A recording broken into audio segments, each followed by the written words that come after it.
10 o'clock. I've got a few announcements first, and then I'll read the warning. First of all, the church across the street is serving the town meeting lunch. They plan on serving from 12 to 1. Hopefully we can adhere to that schedule and get them a decent turnout over there for lunch. They're serving soups, baked beans, cold cut sandwiches, egg salad, homemade pies, and beverages. And the donation is $8 for adult and $4 for children. There's no facilities in here, so there's a porta potty set up outside, and I'm sure if someone needs a warmer porta potty, a warmer facility, that the church there's 2 bathrooms over at the church if someone needs to go over and use that facility. Grace Cottage has got a handout. There's a poster. I've got a community health needs assessment, and here's a flyer on it. They'd like everybody to fill out a survey if they would, just giving some medical history and giving them an idea where the most urgent needs are in the community for help. Ben, you said you had a handout on trees? Yes. Okay, and at some point Ben's going to give us a little talk about that. After we open, and I have a couple of articles, I think I'm going to turn it over to Judy Flower, who will bring us up to date and get us all fired up about the new law in the state that tells us what we're going to do with recycling in the pretty short, near future. Also, this meeting is being recorded by Brattleboro Community Television for broadcast on Comcast and Southern Vermont Cable. Residents can watch the meeting on Channel 10 or streaming and on demand at brattleboro.tv.org. Also, BCTV has a short survey available today and would appreciate your feedback. And so, if you're coming up to vote, or if we don't have ballot votes, be sure to check out the handouts here. And there are a few handouts and a couple of questionnaires, I believe. Any other announcements that I've missed, or anybody have anything before I open the meeting? If not, I'll read the warning.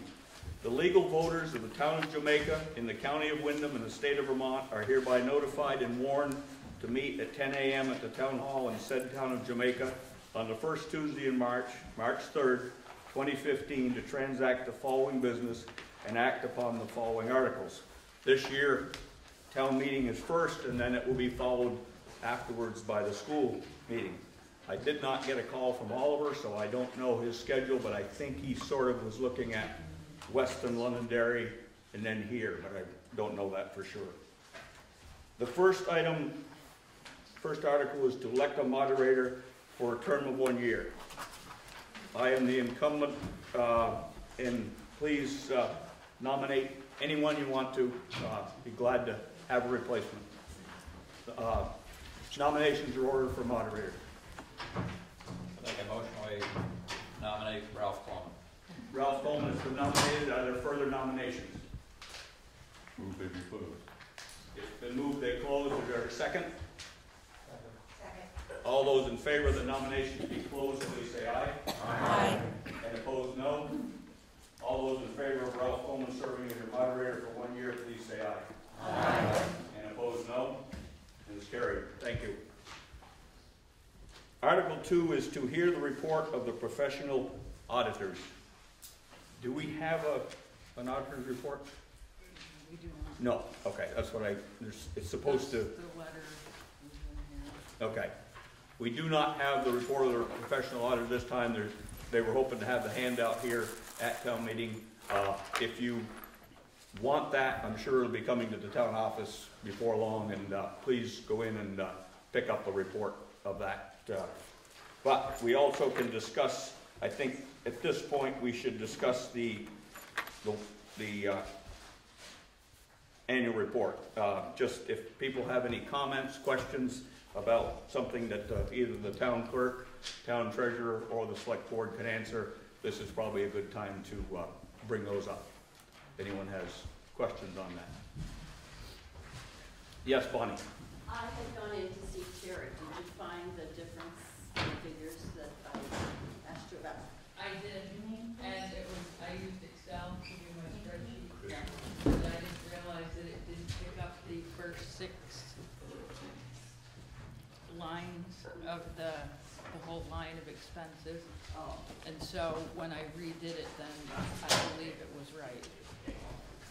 I've also, the auditors have had me make some changes, like I said they would. And so I will redo it as soon as I get all of the changes back. And you're more than welcome to come in and get another copy of it when all the changes are made. But they keep having me make these adjustments. And so all of the numbers are right, they just kind of have me move them to different places. Well, the other comment I have is I noticed other years in the school side of the report, we used to list the names of our teachers and their qualifications and their salaries and whatever, and we have absolutely no idea who, some people might not have any idea as to who the teachers are. And I think that would be a good addition to that into the town report. Thank you, Bonnie. Lou? yeah, I just wanted to support what Terry had said. After Bonnie pointed out these discrepancies, Terry and I spent a lot of time trying to figure out what the problems were. And when I went back to her original Excel sheet, I could see exactly what the problem was.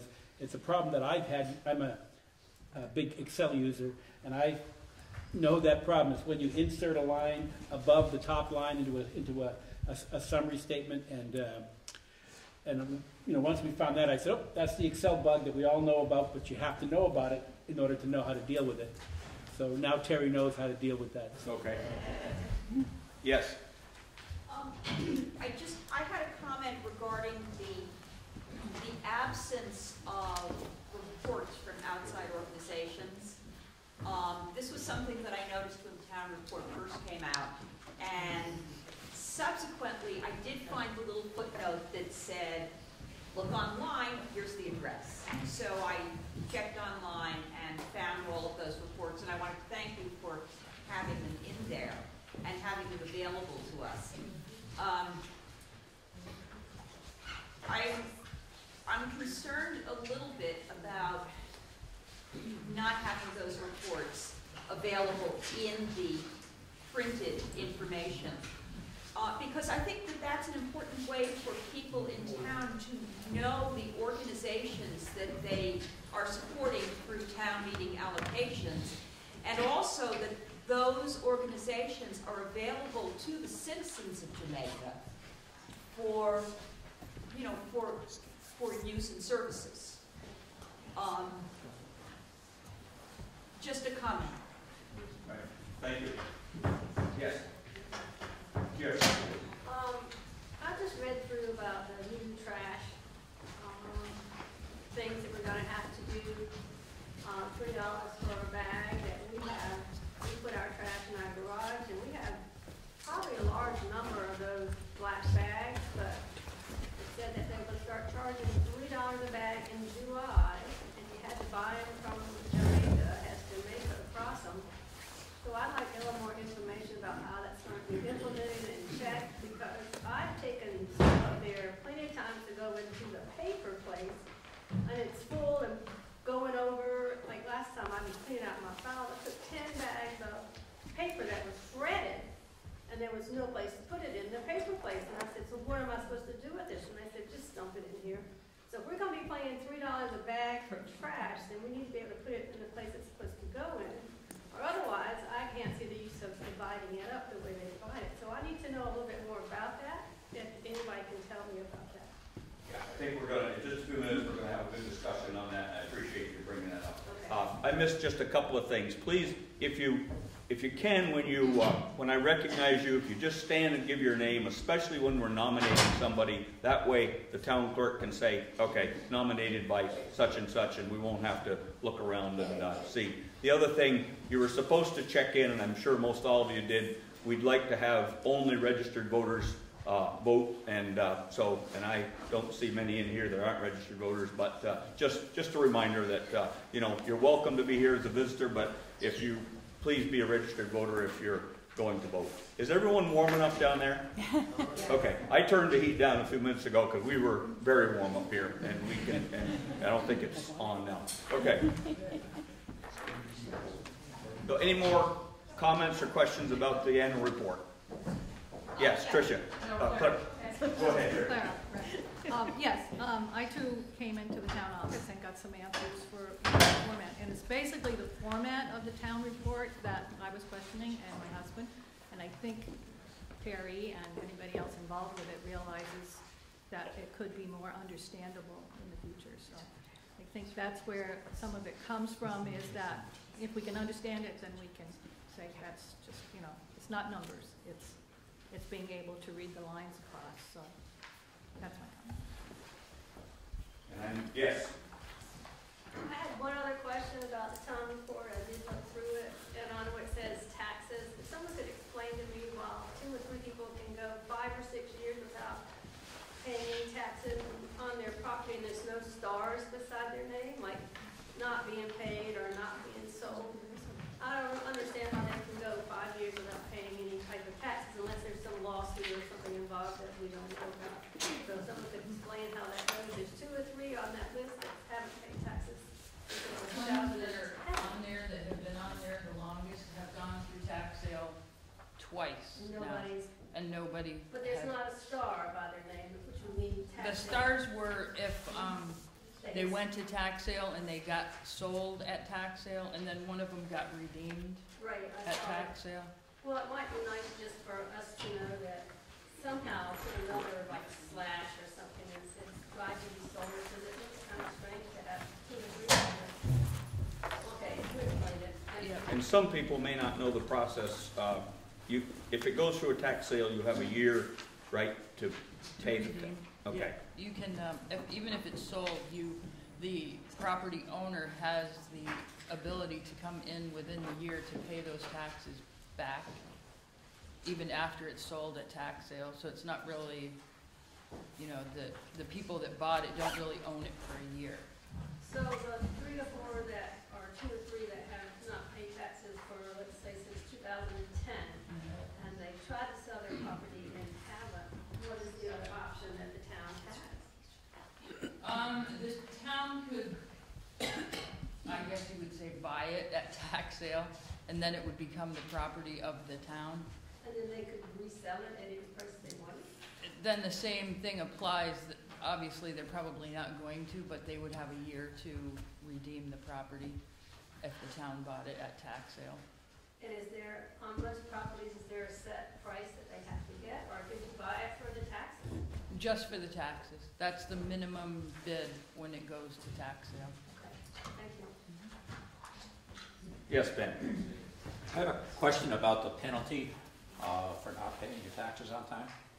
And the thing I'm concerned with is that if people can't afford to pay their taxes, how can they afford the penalty? And I think it's putting people deeper into debt.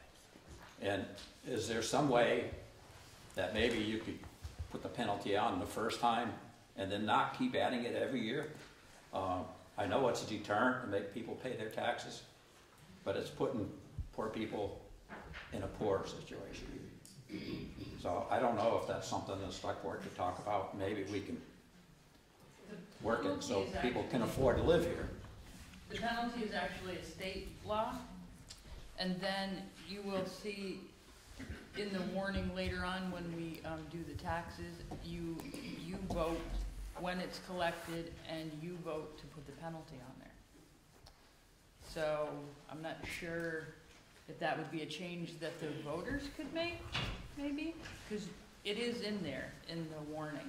Would it be a question for Oliver, maybe?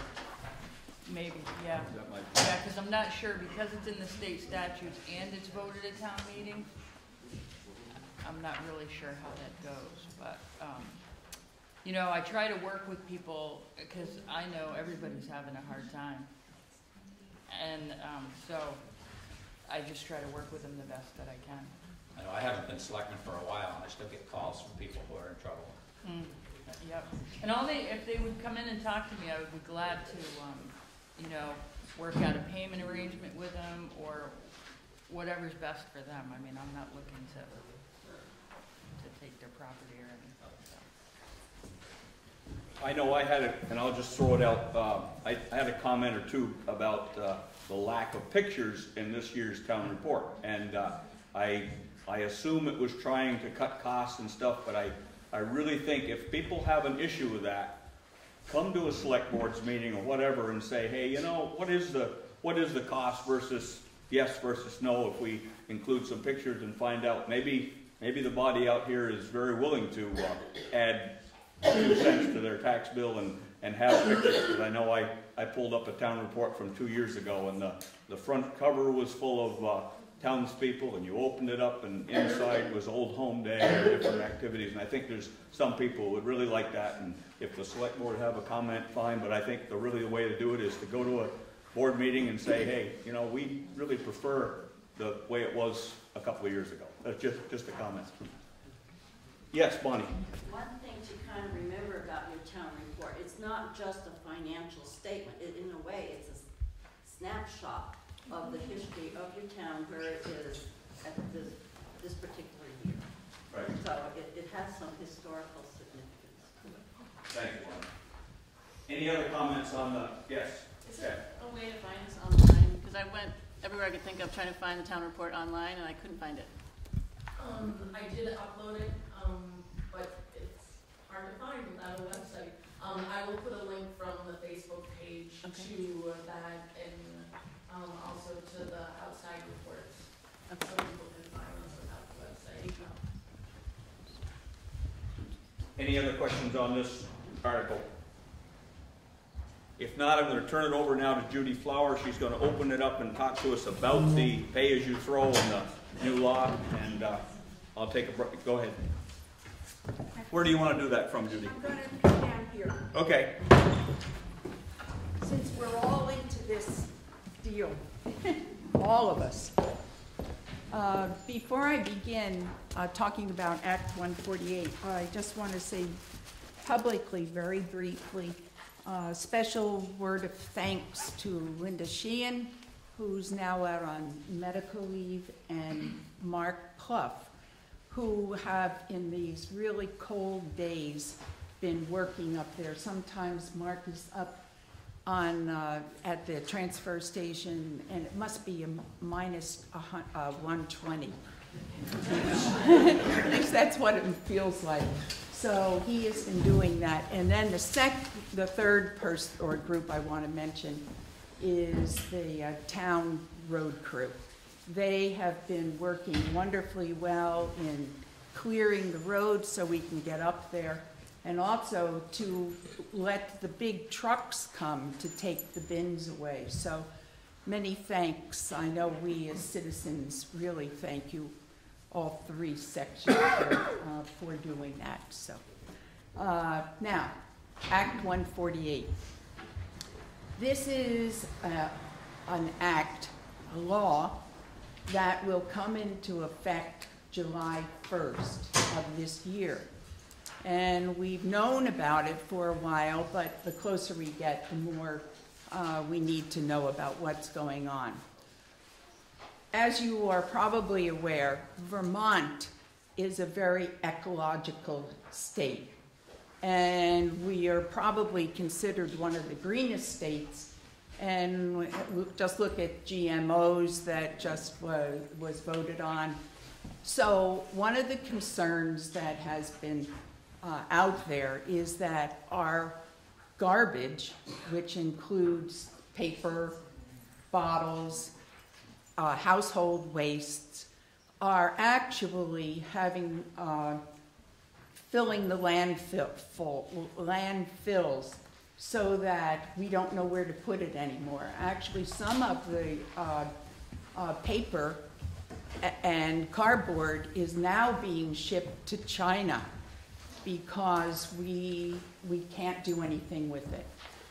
So one of the hopes is that by having pay-as-you-throw, which is really what the name of the law is, that it's going to help our economic situation and especially our ecological.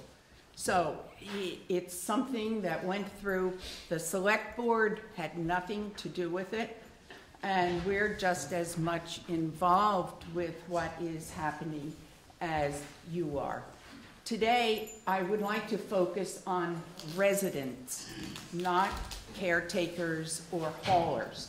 So they have had 3 times in which to talk about that, and there are special things that they have to do. But for us now as residents is really what I want to talk about. So what we're into is pay as you throw. This, unfortunately, is a very highly charged issue.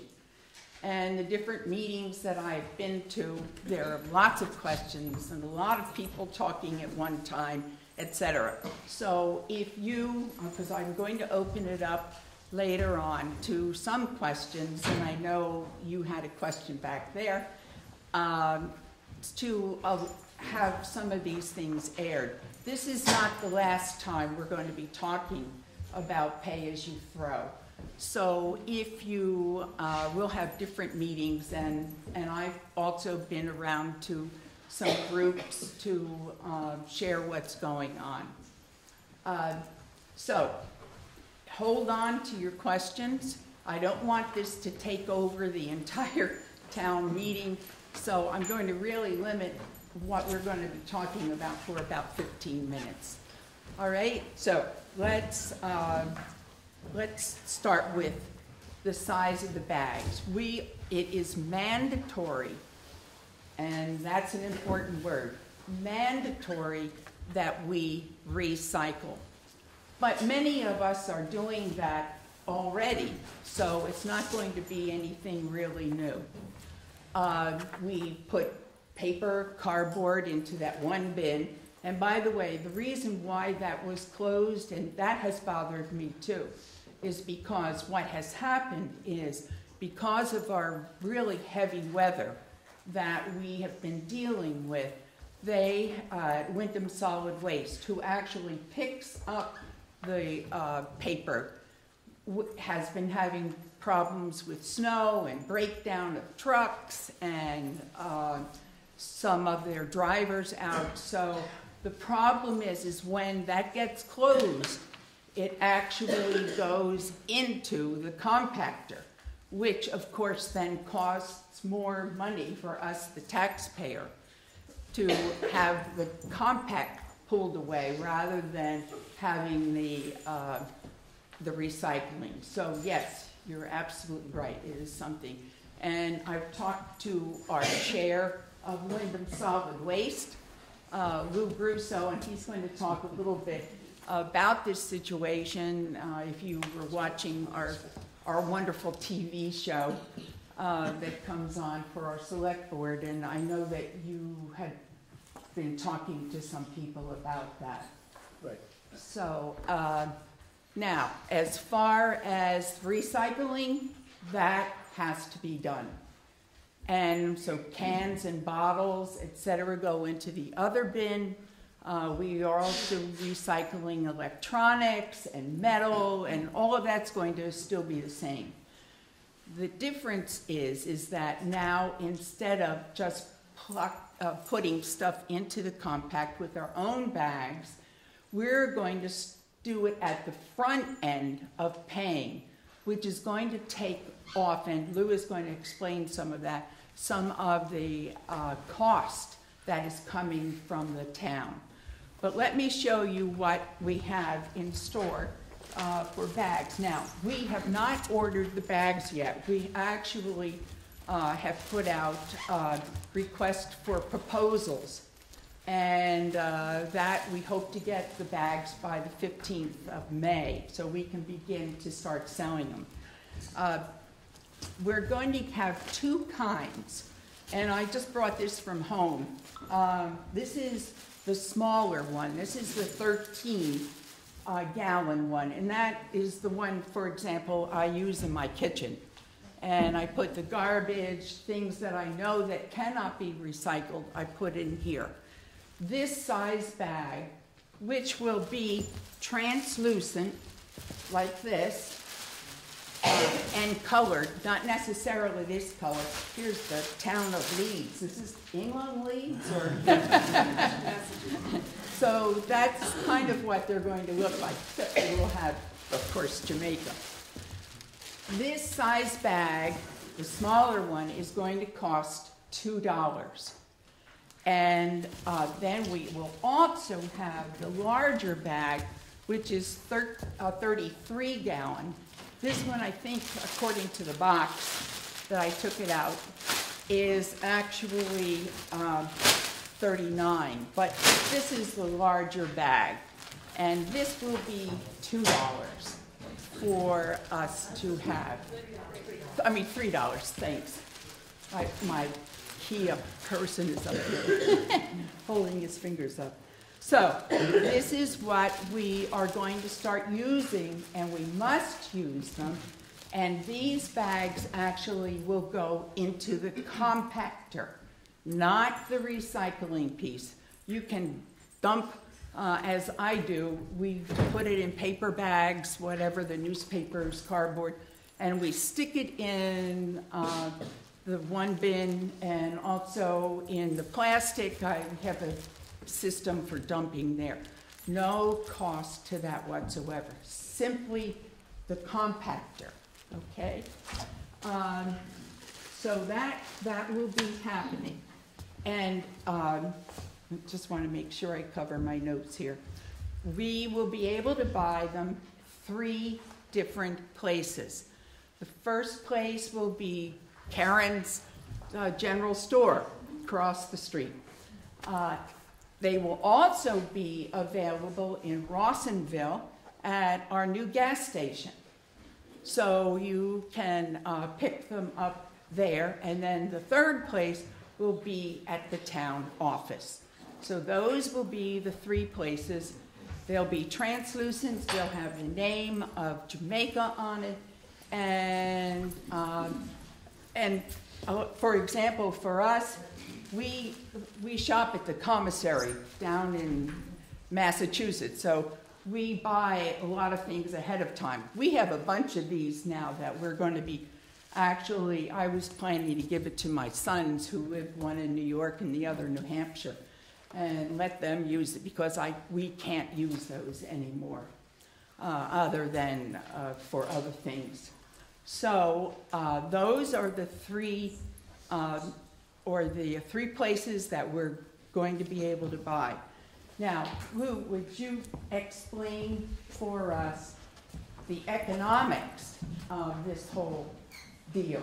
Okay. Do you want to continue this, or do you want to let Oliver? Are you on a kind of a tight frame and like to speak? Okay. Let's go ahead and let Oliver come up and pen on the floor, and we'll get some, and then we'll proceed with this. Brief information. Well, that's an ominous-sounding ringtone. You want to come up here, where are they, or you think you're okay there? I think you're welcome to come up here. Yeah, I think this works. That mic looks a little short. No, so that's not. Yeah, that's for the TV. Oh, okay. All right. Thank you, Oliver, for showing up. Excellent. Well, thank you all for having me and allowing me to speak. Thanks for all for making it out to town meeting today. And I wish I could promise you that spring is around the corner, but I'm not going to make that promise because I'm not quite sure I can keep it. So anyway, I'm really excited to be back as your representative in Montpelier. We've got a lot going on in Montpelier. It's a really big year on multiple fronts. But I would say, the 2 really big issues before the legislature this year really come down to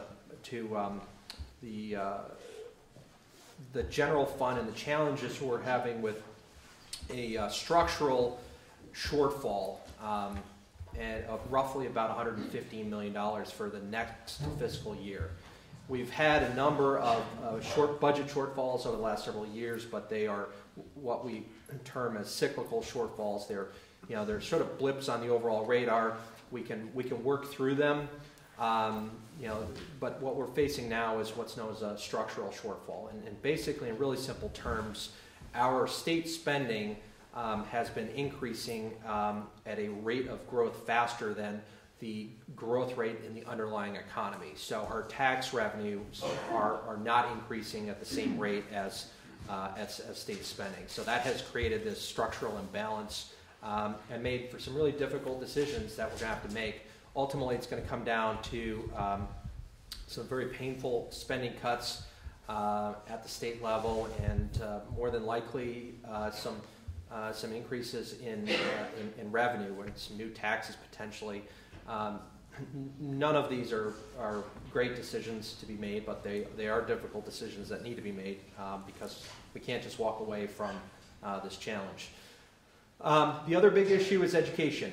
I think it's fair to say that last town meeting, Vermonters sent a very clear message to Montpelier. 35 school budgets failed across the state, including school budgets in some of the largest districts in the state. Burlington, Rutland, even Montpelier. The city of Montpelier sent a message to Montpelier. They voted down their school budget, which was sort of unheard of.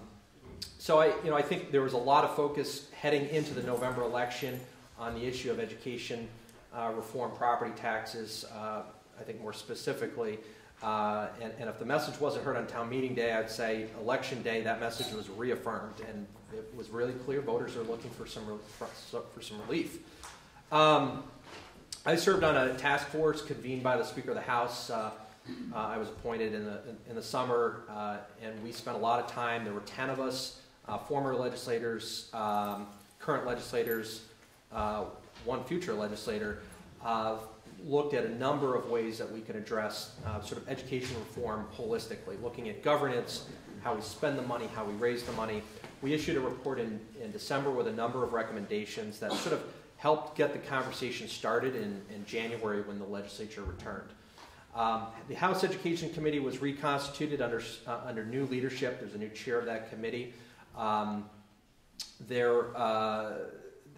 They also have a new charter. They used to only look at education policy. They now look at the finance aspect of education as well as policy. They have come up with a very comprehensive bill, and I'm going to leave up here some handouts, and I provide sort of an overview of this particular bill. It's H361, which has, it's still, I would say it's a work in progress, and I fully expect that it's going to change as it makes its way through the legislative process. But it makes a number of changes and basically puts us on a path towards consolidation of governance structures. There's been a lot of push to do that with two objectives in mind. One is to create greater efficiencies within the system, reduce the overall cost, but even more importantly, to provide better opportunities for students. The research is very clear, without a shadow of a doubt, that in our smallest schools, and we literally have schools with 15 or 20 kids around the state, those kids are not getting the same educational opportunities as kids in larger schools, and that's a real concern expressed by the experts led by the Rebecca Holcomb, who's the new Secretary of Education. So that's driving a lot of the conversation. But it's also about getting value, better value for money. We are the highest spending on a per pupil basis, on a per capita basis. Every measure you can think of, we are the highest spending in the nation. And we don't have the corollary outcomes to account for that high level of spending. So we need to look for economies of scale and efficiencies, and the bill proposes to do that. I do have a number of concerns. One thing I do want to speak to, very specific to Jamaica, is there's been a push for several years now to eliminate what's known as a small school grant. And the small school grant is it's a little bit difficult to explain, but essentially what it is, it's an allocation of money that the state provides to what it deems to be small schools, and Jamaica fits the definition of a small school today. And that money, what it does is you apply that money to your budget. You're able to reduce what your budget looks like for purposes of calculating your property tax. So when you're looking at your per pupil expenditures, they look lower than they really are because of this the support from this small school grant. So if you withdraw the small school grant, the per pupil expenditures go up quite significantly, and so does your tax rate. So one of the proposals that's been out there for several years, I've had a number of conversations with the school board over the years. This thing has been and continues to be on life support. The bill actually, this bill proposes to eliminate it. The governor has, in his inaugural speech at the beginning of the session, made it clear this was his priority. He wants to get rid of the small school grant. There's just a lot of momentum behind phasing this out. So obviously that would not have a great impact on Jamaica. I introduced a bill that became part of the conversation in the Education Committee to look at, rather than a one-size-fits-all approach to the small school grant, let's be smart about it, and let's look at everyone on a case-by-case basis. The other thing, I worked very closely with Emily Long, who is the new representative from Newfane, who also serves on the supervisory union board that serves this area. We worked pretty closely on putting a mechanism in this current bill that would allow communities to convert that small school grant into what we call a merger support grant. So if two schools decide that they want to merge together, they would actually be able to keep the small school grant and apply that towards the cost of, say, building a new school or some other merger-related activity. And the idea was, rather than just sort of cut off the grant and leave towns sort of on their own without any kind of support, at least give them some options. So we've added that to the bill. Even with that, I have a lot of concerns. I've not come out for or against the bill. I'm waiting to see how it evolves. But I just want to draw your attention, folks here in Jamaica, to this bill, because it definitely has an impact as drafted for folks for Jamaica and specifically for the school. So I'm just going to pause there, and I'm going to open it up to any questions you guys have. Yes, go ahead. Yes. It's been floating around. One way to raise money is to get rid of the refund on the property taxes. That from now on, that they're thinking about getting rid of that rebate that they give you. And if that happens, and they get rid of the small school grant, supposedly our taxes are supposed to go down. That seems like we were just talking about people who can't pay the taxes already, even with the rebate. So how is that all going to go into effect if both those things take place? Yeah, so a couple of things. Were you watching Channel 3, by the way? No. Oh, okay. Yeah. So there have been people love to hate Act 60 and Act 68. We've been with this system now for close to 15 years.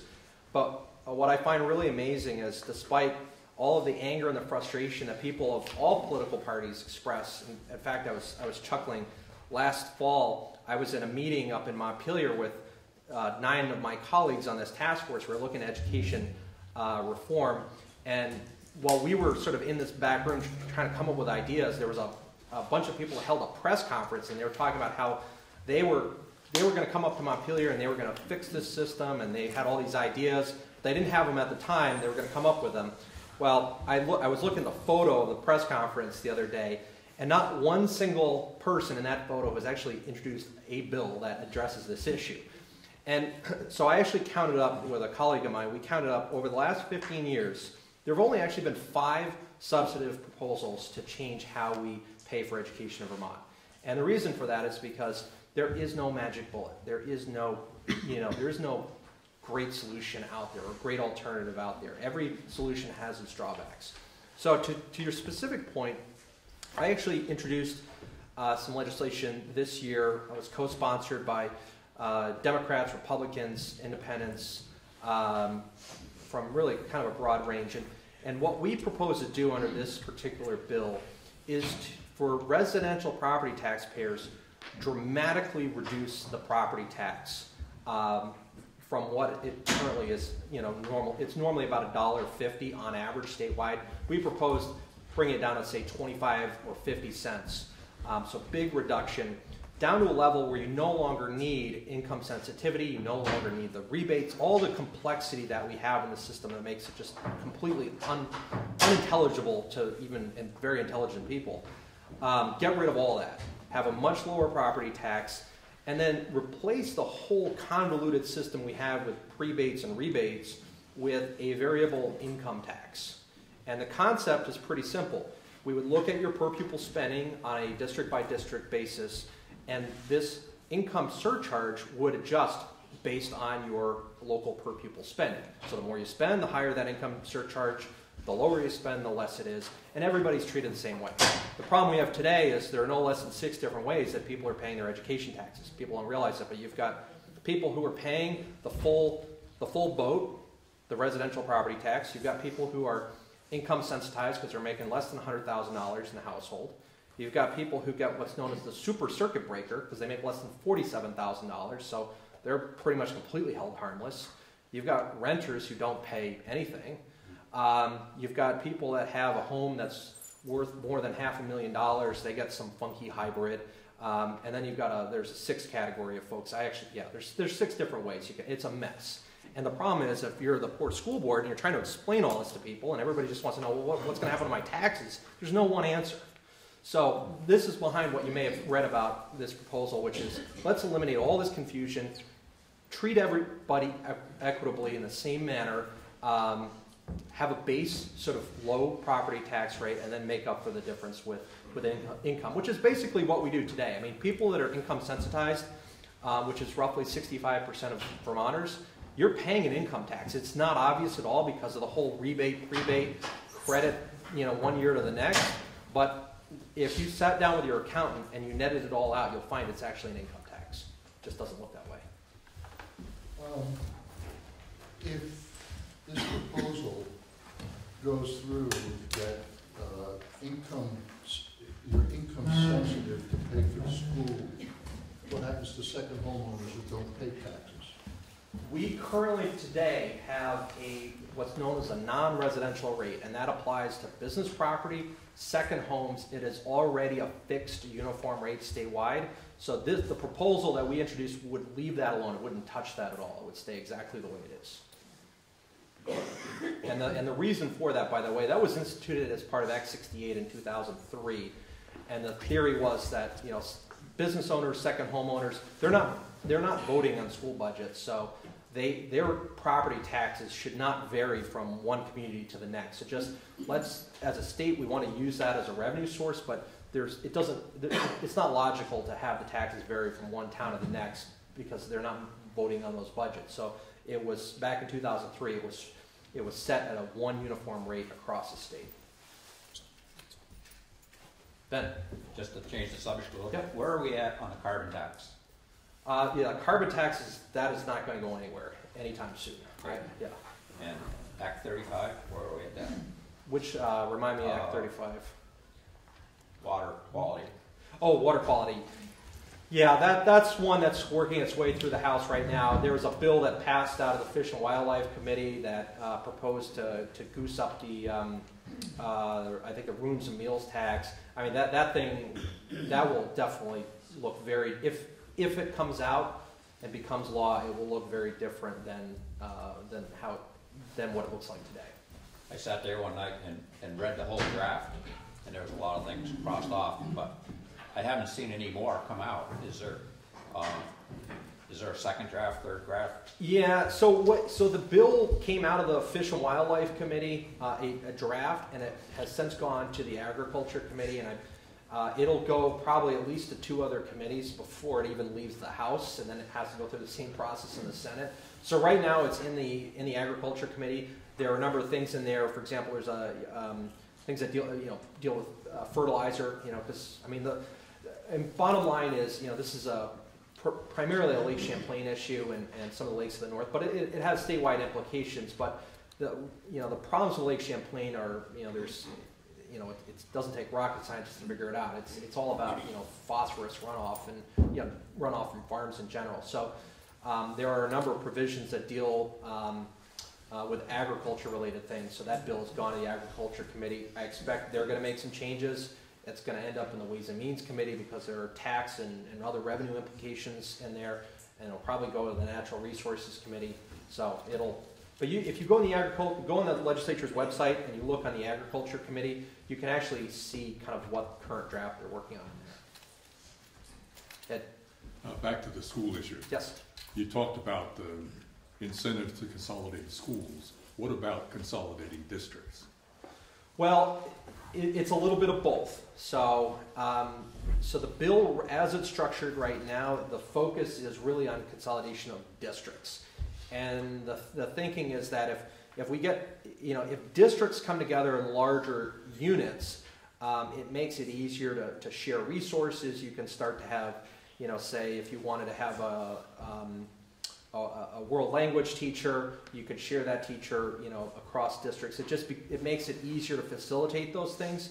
But long term, there's no question about it. There's a trend towards, looking at consolidation of schools, and that's a conversation that's going on in, several places in the state as we speak. So the bill includes some provisions, and this small school grant that I spoke about, converting that into a merger grant, that would apply both for consolidation of the governance structure as well as a situation where schools wanted to merge and build a new school. One of the things that's never made sense to me in the last 30 some odd years I've lived here, in more densely populated states, you take as many students as we have in the entire Windham County with one superintendent. Yeah. What do we have, half a dozen? Yeah, maybe 3 in Windham County. Yeah, I think 3 or 4. But yeah, we have, it's interesting for comparison. I've looked at a lot of different models, both in the U.S. and internationally. And, as an interesting one, Hawaii has one school district for the entire state, one school district, and no education property tax. The legislature actually appropriates money for education out of their general fund, and they basically cited this one, basically the Secretary of Education runs the whole school system. Here's your budget, this is what you've got to spend. And it's all managed, centrally, which is really kind of interesting because if you think about, the number of islands they have a lot of the similar issues that we have in terms of population density. Yeah. Oh, sorry, Chris. Oh, Oliver, would the proposal you suggested to simplify the Act 6068, complications with regard to property tax rebates and so forth, would that significantly, would changing it to a across the board system with lower, a lower per unit tax, property tax, would the bureaucratic costs go down significantly to simplify? No, I would say probably not. And the proposal that I introduced would ultimately be revenue neutral. I mean, we wouldn't be spending or raising anything different. It would make it a lot easier to understand. So, I think when you speak to the, sort of the bureaucracy and layers of bureaucracy, that really, that gets to the larger conversation around governance and consolidation of governance. Claire. Back to Act 361. Yes. There's a portion of that I read that eliminates the payment of tuition to out of state, out of country. Okay. And it doesn't eliminate special ed, that's all still in there. I understand by your blog that that's a part of that act that you're not in favor of. Could you explain that to me? Yeah, so there's a provision in this bill which I have some real concerns about, that there would prohibit the ability for tuitioning districts. So tuitioning districts are communities like Winhall, Stratton, Londonderry, and Weston. So for all of those towns, at least at the secondary level, they tuition out, and their students can go wherever they want to go, and there's a voucher that goes with the child. And Winhall and Stratton, it's actually K through 12, all grades. Under the law that we've had in Vermont for 150 years or so, you can use those monies and take them anywhere in Vermont, to a public school, to an independent school. You could go next door to New Hampshire, to New York. So there are a few folks who have introduced legislation to prohibit that. That legislation made its way into this bill. It's a controversial provision for a number of reasons. One is that we have a lot of cross-border relationships. So we have towns in New Hampshire, for example, that send a lot of students to Vermont. They tuition their students to Vermont. St. Johnsbury Academy up in the Kingdom, for example, has a large number of students from New Hampshire. So if we start getting into a situation where we're saying, well, we're not going to tuition out to these other communities, then other states can kind of retaliate back. That's one of the concerns. The broader concern I have is I have been and always will be a very big supporter of local communities' ability to make their own decision about what they want to do with school choice. And we've got 4 communities in this area that have made a decision that they want to have the ability to have school choice. That's a local decision. That's not a state, mandate. They make that decision, and I think that they should be able to make that decision, and that shouldn't be a state decision. There are folks in Montpelier who do not like that, and they want to take that away. And in fact, there's a bill that has been introduced this year that would ban the payment of tuition to independent schools entirely.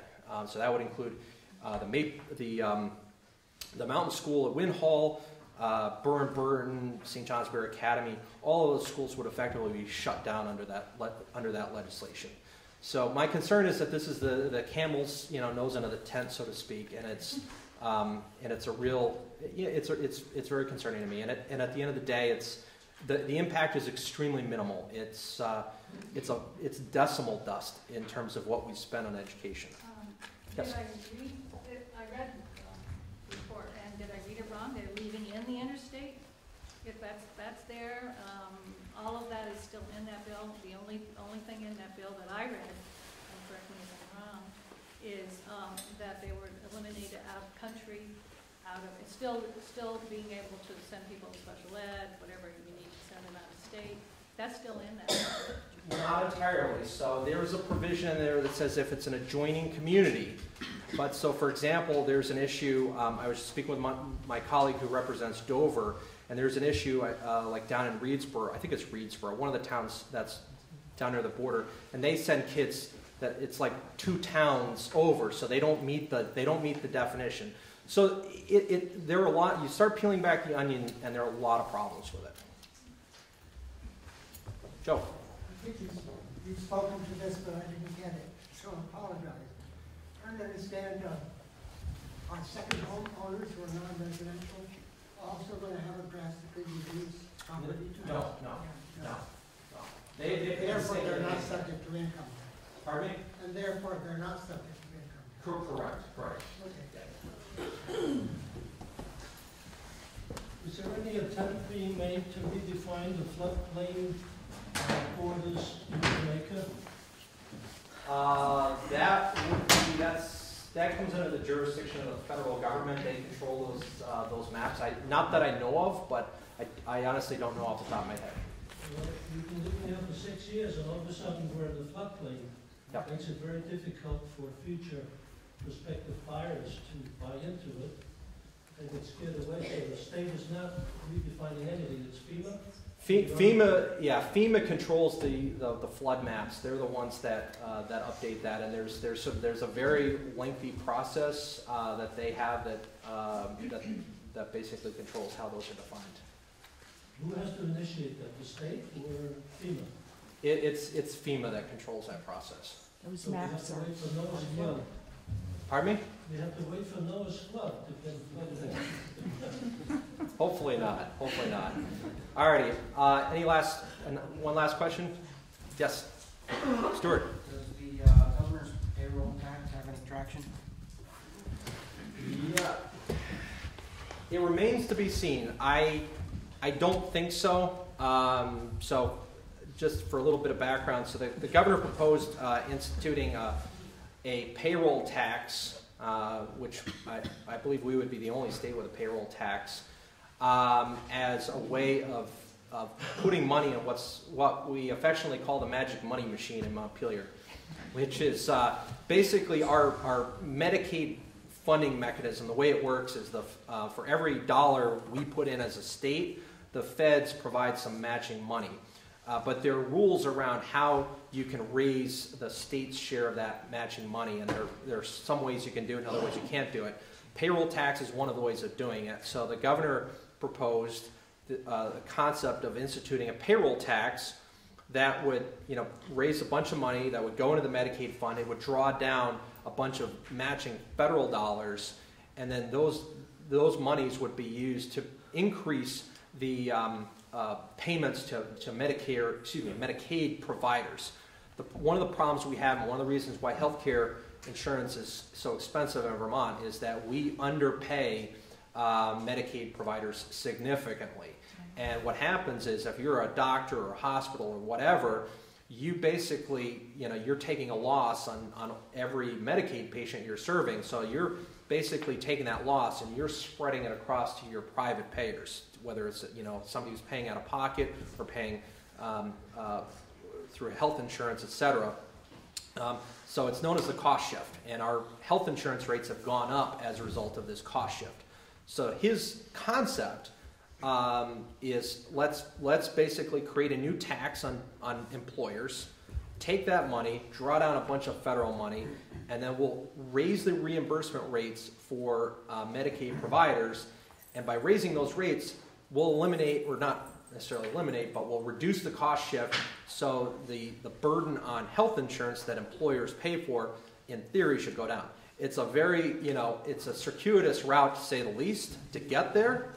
And there's a lot of debate about whether the money would actually come back to the employer. So the theory is that you put the money in as an employer through this tax, and the savings come back to you in lower insurance premiums. There are a couple of problems with that. One is, if you're an employer that does not offer health insurance to your employees, or if you're not offering an insurance plan with a high actuarial value, a sort of a gold or platinum type plan, you're unlikely to see the benefit. You're going to be out of pocket. So the folks who are really going to benefit are, it's basically going to be the IBMs of the world that have, very generous healthcare plans and are paying a lot through this cost shift.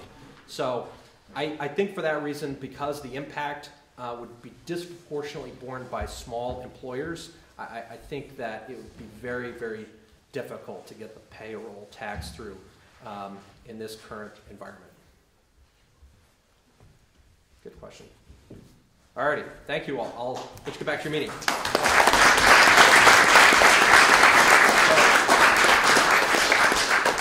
By the way, I've got some updates that I've left up here if you want. Also, I have an email list. I send out periodic updates. If you want, just shoot me an email. I'm happy to add you to my list. Take care. Thanks. Bye-bye. Thank you. Thanks. Okay. We'll try to make this short so we can move on. We were going to talk about Judy asked me to talk about the economics of all this. The state law says that the cost per bag has to cover the disposal cost of the trash and the trucking cost of the trash, as well as they recommend some other expenses as well. If you go to page 14 in your town report, where it talks about waste disposal, you'll see that our Brattleboro Salvage, which is the company that we send our trash to, our cost there is about $40,000. About $30,000 of that is actually our compacted trash. We have about 300 tons a year that we send to Brattleboro Salvage. The magic number is about 100 bags per ton. Since we have 300 tons, we've estimated that we'll have about 30,000 bags. That would be if they were all in the larger 32-gallon. What we did was we've actually got the RFP, as Judy mentioned. We estimate the cost of those bags to be about $10,000. And that's why you see there is a pay-as-you-throw bag cost of $10,000. If you charge $3 a bag, you would expect to see about $90,000 in income. The evidence that we've seen in other towns that have gone pay-as-you-throw is that the amount of trash that gets generated gets reduced. And the reason for it is because now that you're paying for trash, you're going to be more likely to recycle. And also, as you all know, we have a lot of trash that comes into our transfer station that is not Jamaica oriented. All of a sudden that problem goes away. So if you look on page 12, you'll see a corresponding revenue item in the revenue section called pay-as-you-throw revenue. We're estimating about $60,000 in revenue for pay-as-you-throw. If you look at the tax collections up above, you'll notice the tax collections proposed for the 2016 budget are actually less than the voted budget by about 30,000 or so. If we would have gone with a 1% increase as originally discussed in this budget, the taxes to be collected would have been about $930,000 or so. So this $60,000 reduces the amount of taxes collected. So actually, for once, you're going to see your actual taxes for the municipal part of your budget go down because of pay-as-you-throw. So that's pretty much the economics of how that's going to work. Thank you. I knew he could do it a lot better than I could. So what I would like to do now is to open it up just for a few questions because of the time frame. Yes? Just a quick two clarifying questions. So is this a statewide law now? Yes. So all towns will have All to do it? towns will. And then also, so you're paying upfront, meaning so when you go to D&K's, you will pay per bag? Yes. $30 if you want to get 15. No, I imagine you can buy a bunch of, but you will pay up front. Yes? Sometimes they take the Danby Mountain Road, which goes from Mangrove Road to Danby, to Dirt Road. It's very pretty, been for years. And you get to one spot, if you look to your left or your right, the amount of trash you see piled up in the woods is staggering. And I forecast people are going to have to pay to throw, they're going to not pay and throw the stuff into the woods. There is concern about I was hoping that some of the funds that you generate to buy a bag will go to pick up the trash in the woods. However, one of the things that we are going to be able to look into those bags, and if we find evidence of people's names or addresses, that will be sent to the sheriff's office, and there are fines. And eventually, if it happens too much, for example, here in Jamaica or any other place, you will lose your ability to use the transfer station until you pay your fine. So they're working on that. But yes, I understand where you're coming from. However, the fine is going to be the issue. And hopefully things are not going to get worse. But that is a concern. Yes? So this is basically going to increase the workload on Linda and Mark. They're going to have to review every bag that goes into the compactor? No, I don't think it will be every bag because they're going to be translucent. They'll have a good idea. They will not have to go into every bag. No. In fact, they won't go into any bag. The idea behind having colored bags is that she doesn't even have to be standing next to the compactor, but she can see that colored bags are going in there. And if she can see that a bag that's going in there is not colored, then or colored with Jamaica colors, then she'll be able to tell that it's not one of our bags. Mm-hmm. Because right now, what you had mentioned, we are getting garbage from all over the place, not just Jamaica. I'm confused. Just a minute, please. Yes? I have two things I'd like to comment on. One is I'm a little bit concerned with the idea that Morty brought up. And part of what I was thinking about that too is there are some people for whom that $2 cost of a bag is going to be a hardship. And I wonder if the select board has considered an option of waiving that charge for some people. And I put that out as something that I really feel you must address. This will be a concern. The second thing has to do with composting. Are we going to have a composting option? Because one thing that will certainly reduce waste is to have composting. And I know that the town of Londonderry has mandatory composting now that's handled at their transfer station. You get buckets, you bring the buckets, you put it in the pile. And this is something, if it can be added on in any way for those folks who don't have home composting, or for those of us who are too lazy in the winter to go out to the compost bin. This is something that would be significant in cutting go in those $2 bags? First of all, I think that's a very good idea, and I think we will look into that. Secondly, actually composting, a part of this act, is going to be mandatory, I think, in 2020. Yeah, the way the law reads is that I know, long way off. composting is mandatory at this time for large generators like supermarkets and the like. They have to bring their materials to a compost facility. Wyndham Solid Waste has started a small composting operation. We're looking into expanding that into a larger composting operation. And then once that happens, we'll be starting probably to initiate routes, probably up and down Route 30, up and down Route 9, up and down Route 5, where as you get into a law by 2018, some of your restaurants have to compost. So once we can get some of these smaller composting facilities on a route, then we can include our transfer station on that route as well, and we'll be allowing our residents to bring their materials into the transfer station. But the problem is transporting right now. It's the routes. We need to get enough people composting up and down Route 30 to make it worthwhile to send a truck up to Jamaica, to Win Hall, and to Wardsboro. But that's going to happen. We're working on that at the district. Just two more questions because we need to move on. If I'm going to be charged to leave my garbage and I come with some stuff to put in one of the recycle bins and the recycle bin is full, and the option I'm given is to put it in the dumpster, I'm not going to want to pay to put my recyclables in the dumpster. I agree with that. And that's Wyndham Solid Waste Department. Department. We're working on that issue. Unfortunately, the economy has killed the district. Paper, for example, as Judy mentioned, used to go up to a place in Canada. That place in Canada is closed.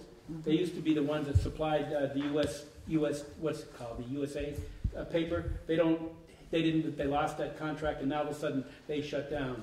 A big paper mill in Maine shut down because, we're doing a lot of things electronically now instead of paper. Unfortunately, we're shipping all of our paper now to China. We used to get about $60 a ton. Now we're only getting $40 a ton because we have to pay $20 a ton to ship it there. So there's some economic problems that are going on that we're trying to address at the district. And that has cost us the fact that we have to reduce some of the services. We only have 2 truckers now instead of 2.5 truckers. And with the snow and 1 trucker being out has caused problems. I guarantee you they will not charge you for any recycling that you have to throw in the dumpster because of a problem with the district. Guarantee that one. Good. One more. Yes. Yes. Thank you. I'm very excited about the possibilities of this bill helping us reduce our waste as a community, but I am so concerned about the issue that these two brought up, Elaine and this gentleman here, that I really think that it behooves us to find some way to subsidize a solution for people who can't afford. I already see trash on the sides of the road that I can't understand. So I know it's probably no one in this room actually, but there are people in this community that are not concerned about the trash on the side of the road. I, for one, am and would be willing to help pay. So I don't know what that means. Maybe we could work that in words. That's worthwhile. Transparency. Okay. So maybe one idea is No that more you could donate- questions, please. You could donate bags to the food shelf. Yeah, I think that's something that is worthwhile. So thank you. Please ask us, Lou or me, when you see us, give me a call on the phone and go to a select board meeting. And yes, and go to the select board meeting. Thank you so much. Thank you very much.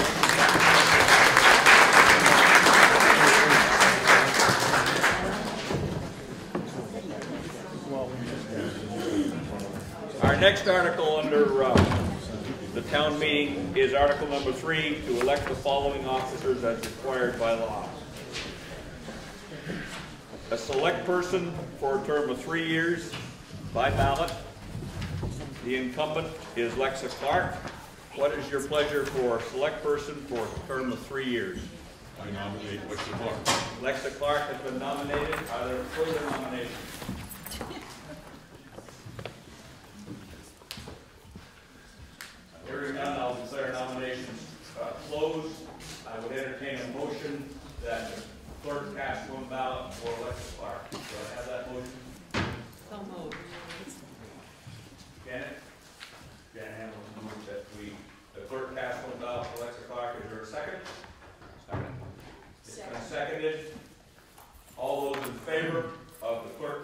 one ballot to elect Clark for a select person for a term of 3 years, please say aye. Aye. And opposed, no. And it's carried. The next item under Article 3 is to elect a select person for a term of 1 year. Paul Frazier is the incumbent. What is your pleasure for that office? Yes? I nominate Paul Frazier. Paul Frazier's been nominated. Are there further nominations? Hearing none, I'll declare nominations closed and entertain a motion that the clerk cast one ballot. The clerk cast one ballot. For Paul Frazier. Is there a second? Second. It's been seconded. All those in favor of the clerk casting one ballot for Paul Frazier for a select person for 1 year, please say aye. Aye. And opposed, no. And it's carried. The next item is to elect a select person, another select person for a term of 1 year, and Lou Russo is the incumbent. What's your pleasure for that office? 1 year select person. I nominate. Lou Russo has been nominated. Are there further nominations? Hearing none, I'll declare nominations closed and entertain a motion that the clerk cast one ballot. So moved. It's been moved that the clerk cast one ballot. Is there a second? Second. It's been moved and seconded that the clerk cast one ballot for Lou Russo for a select person for a term of 1 year. All those in favor, please say aye. Aye. And opposed, no. And it's carried. Thank you. The next item is to elect a lister for a term of 3 years. Barbara Ferguson is the incumbent. What is your pleasure for 3-year term lister? Lister for a term of 3 years. I nominate Robert Ferguson. Barbara Ferguson's been nominated. Are there further nominations? Hearing none, I'll declare nominations closed and entertain a motion that the clerk cast one ballot for Barbara Ferguson. So moved. Who made that motion? Kramer. It's been moved that the clerk cast one ballot for Barbara Ferguson for lister for term of 3 years. Is that seconded? All those in favor of Barbara Ferguson serving as your lister for a term of 3 years, please say aye. Aye. Opposed, no. And it's carried. The next item under Article 3 is to elect the first constable for a term of 1 year. Rob Willis is the incumbent. What is your pleasure for first constable? Nominated Rob Willis. Rob Willis has been nominated. Are there further nominations for first constable? Hearing none, I'll declare nominations closed. All those in favor of Rob Willis serving as your first constable for 1 year, please say aye. Aye. And opposed, no. And it's carried. The next article is elect a second constable for a term of 1 year, and Stuart Barker is the incumbent. What is your pleasure for second constable? I nominate Stuart Barker. Stuart Barker has been nominated. Are there further nominations? Hearing none, I'll declare nominations closed. All those in favor of Stuart Barker serving as your second constable for 1 year, please say aye. Aye. And opposed, no. And it's carried. The next item under this article is to elect a town grand juror for a term of 1 year, and Stephen Clark is the incumbent. I nominate Stephen Clark. Stephen Clark has been nominated. Are there further nominations for town grand juror?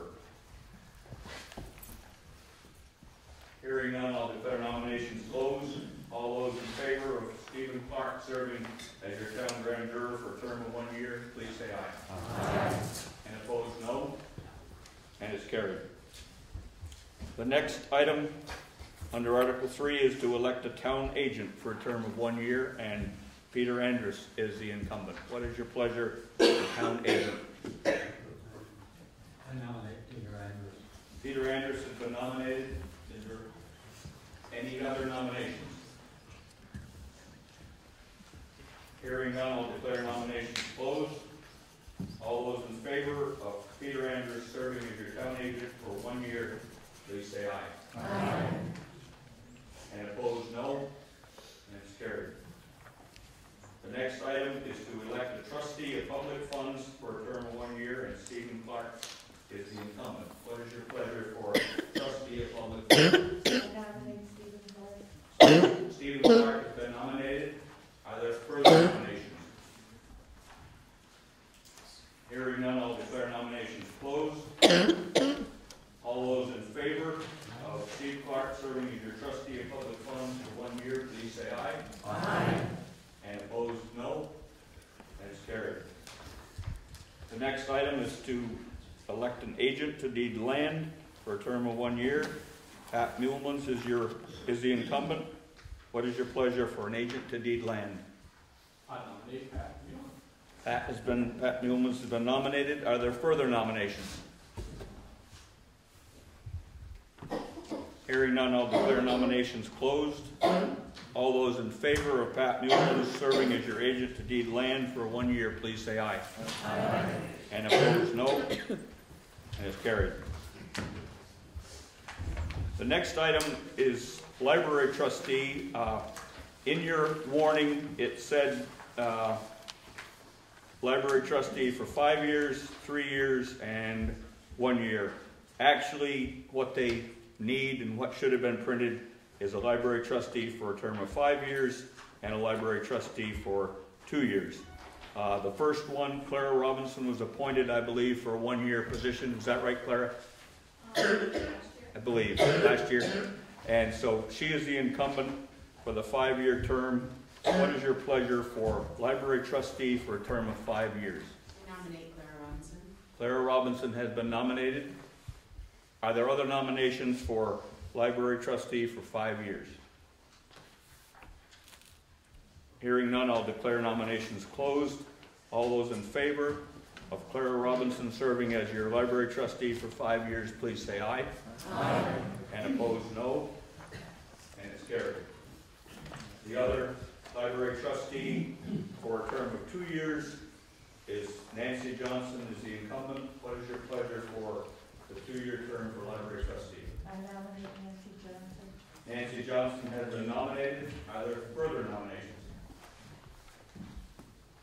Hearing none, I'll declare nominations closed. Yeah, Ralph, Excuse me.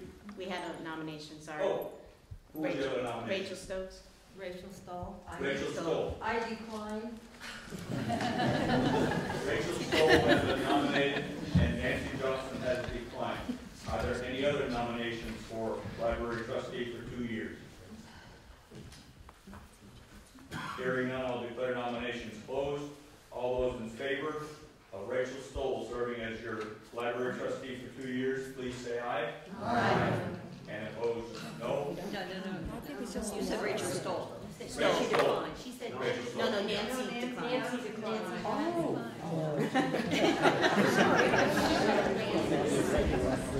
All those in favor, please say aye. Aye. And opposed, no. And it's carried. Thank you.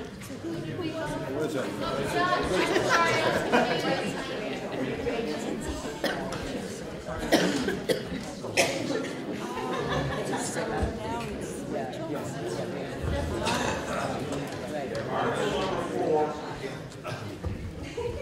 reads, to see what sum of money the voters will vote to pay the town's running expenses and how it will be collected. Does the select board person want to make that motion? Okay, I'd like to make a motion to vote for the sum of money in the amount of, do you have that right there? By taxation, $877,836. I'll repeat it in just a minute. Is that it? Yeah. Yes. Okay. And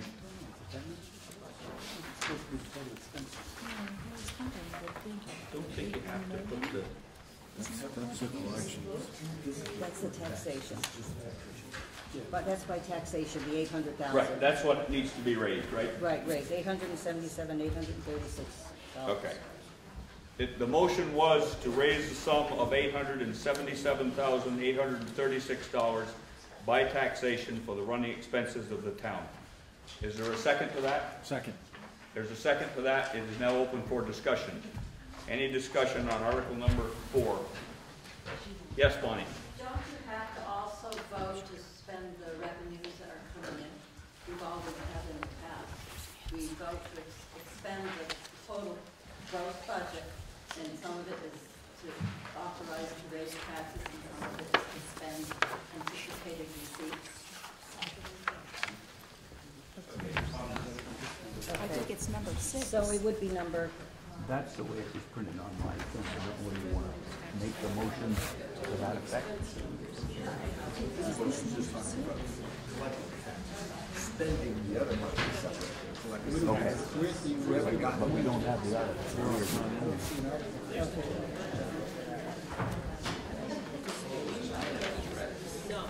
I think it would probably be smart to move it as that there, because that shows you the anticipated receipts and the total budget. That gives you the whole picture. Wouldn't you agree? Yeah, I would agree. That way we won't be coming back here to, you know, make a motion. so I can amend that Okay. motion. There's going to be a, why don't you, it's probably easier if you withdraw your motion and give the new one. I think that's the Okay, easiest way. withdraw the first motion. And who seconded it? I'll withdraw the second. Okay, then they withdrew the motion and the second. She is going to actually read now what we believe should be. Thank you, Bonnie. I think it might save us from coming back, and like you say, it approves the taxation, the receipts, and then the total expenditures. Go ahead. Okay, to raise the sum of $877,836 by taxation for running expenses of the town, anticipated receipts of $245,500, equaling a total budget of $1,123. $1,123,023. $23,337. 6. 6? I have 7. That's okay. 6. Was there a second for that? I'll second it. Okay. It's been moved that we raise the sum of $877,836 by taxation for the running expenses of the town, with anticipated receipts of $245,500, equaling a total budget expenditure of $1,123,337. And it's been seconded. What are your questions on article number 4? The question is that it says 336 here, doesn't it? Okay. Yes, on there it said 7. Okay. Paul just said he'd chip in the dollars. Okay. You're gonna have the second half of that in the motion too. How are you gonna raise it? Okay. By taxation. Yeah, by taxation, and then, and how it will be collected, and, yeah, I guess, do you want to add that, do you want to put that in about when the taxes are due? Usually, I mean, I don't know if it has to be in the motion, but it quite often is that, how the, you know, in other words, They'll be when they're collected due. by taxation, and they're due, I believe it's October 1st. Thursday, October 1st. Or we can vote on what you just proposed, and then this other, you know, the second part, if we don't want to get. I think we've confused everybody now. Anybody who's not confused, please stand up. We're not confused. So we've done the motion for the amount of money. Yeah. And then we can do a motion to raise these taxes. And Well, they're due by Read October Article 1st. 7 of last year's on page 6. Okay. And plug in the new numbers.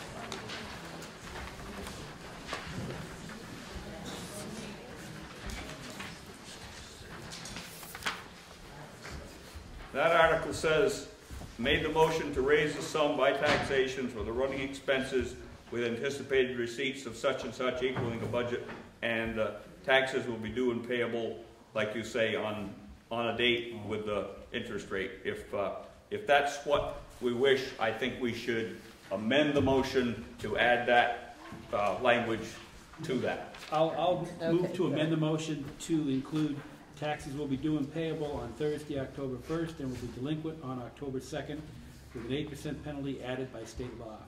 plus interest at a rate of 1% will be added starting December 1st until paid in full. Would you like me to repeat that? Yes, please.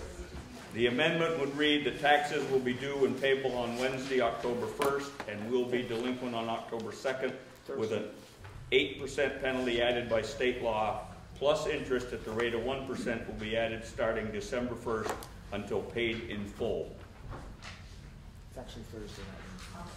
Excuse me? It should be Thursday. No, okay, it should be Thursday, October 1st instead, okay? I'll second that. Okay, the amendment has been made and seconded. Are there questions now on the amendment? If not, all those in favor of the amendment to add to the original motion, please say aye. Aye. And opposed, no. And the amendment is carried. All those in favor now of the original article as amended. All those in favor of the article. Excuse me, I'll back up and make sure there's no other questions on the amended article. Are there any other questions or comments? If not, excuse me, go ahead. Looking at the revenue side for our traffic fines, it looks like we have received about half of what was anticipated. Is that because we've been getting half of the law enforcement that we're paying for traffic, or they're not writing tickets? The money we received from the Wyndham County Sheriff's Department, you mean? Yeah. To offset, well, because of the new bridge that they put in, the Route 30 bridge, it was hard for the deputies to really control people. People were going slow, so we lost money there. They have, sorry. Glad the bridge is fixed. So they're back in at work. They have had problems of getting a lot of people working for them and distributing them around. But I've been in touch with the Sheriff's Department, and I constantly drive them crazy probably that we want them here, because that does, I don't want you folks to get speeding tickets, but if people are going too fast, they shouldn't. It is revenue for the town. And usually, sometimes we break even, sometimes we don't. This year, it was a loss because of the Route 30 bridge. Being anticipated for 2016 is 2/3, or a reduction of more than 2/3 of what it was in 2014. So are we not anticipating that they're going to do a whole lot of policing this year?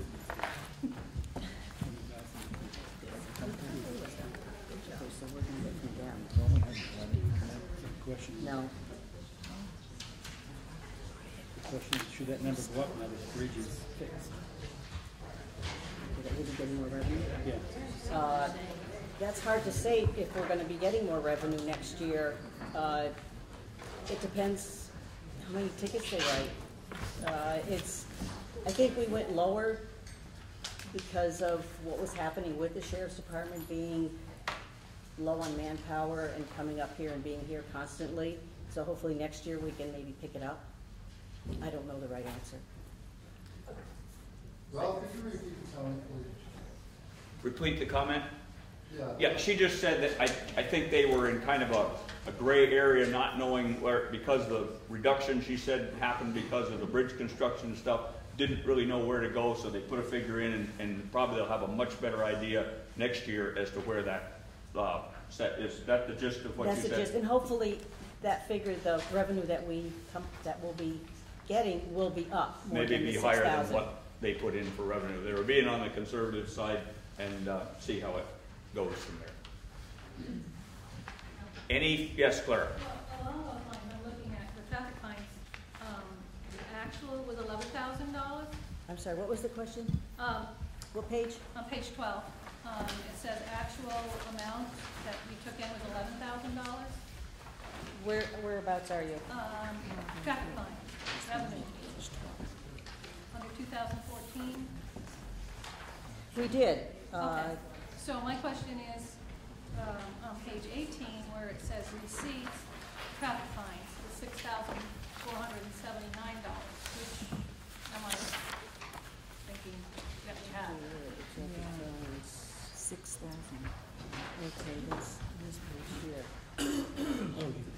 Okay. Which number? So page 12 and page 18. It sounds like 6,000. Oh. 479 would be more Terry? bigger, but I'm just wondering. I think that's the issue with, Okay, yeah. Terry, you have that answer, I think, for us. The actual numbers that are on the budget for the revenue side in the town report are the previous year's numbers. So we actually only collected $6,000 in traffic fines for 2013-14, and that's why they set the budget number at 6,000. It actually had gone down again from the previous year. So we didn't actually collect the revenue collection. It was actually 6,000.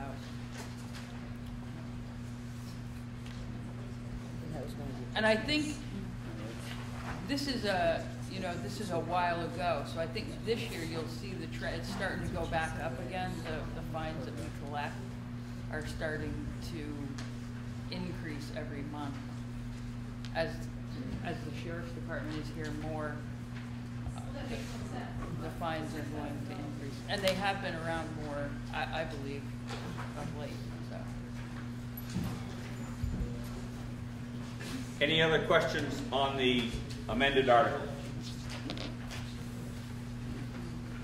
If not, all those in favor of that article number 4 as amended, please say aye. Aye. And opposed, no. And it's carried.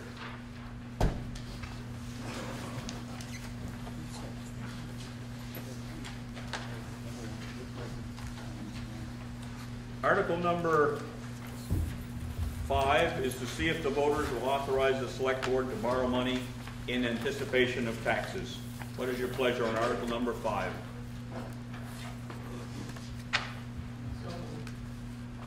Who made that motion? Okay. Is there a second? Second. It's been moved and seconded that we do authorize the select board to borrow money in anticipation of taxes. Is there any discussion on article 5? If not, all those in favor of article 5, please say aye. Aye. And opposed, no. And it's carried. Article number 6, shall the voters authorize the select board to spend unanticipated funds such as grants, gifts, and/or interest? What's your pleasure on article number 6? So moved. Is there a second? Second. It's been moved and seconded that the voters authorize the select board to spend unanticipated funds such as grants, gifts, and/or interest. Any discussion now on Article 6? Yes? Is there an amount by which there would be a threshold that they would then come to the town to ask how to spend it? I don't think so, as long as you vote on it now. I suspect you could put a threshold on it if you wanted to.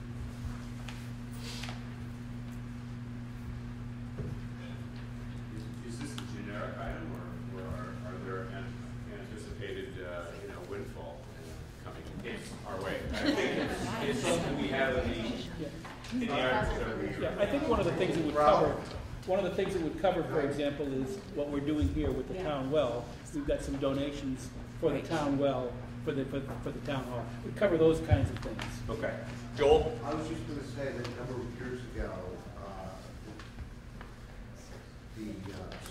the state informed us that we would not be able to spend any monies that appear without this being first voted upon.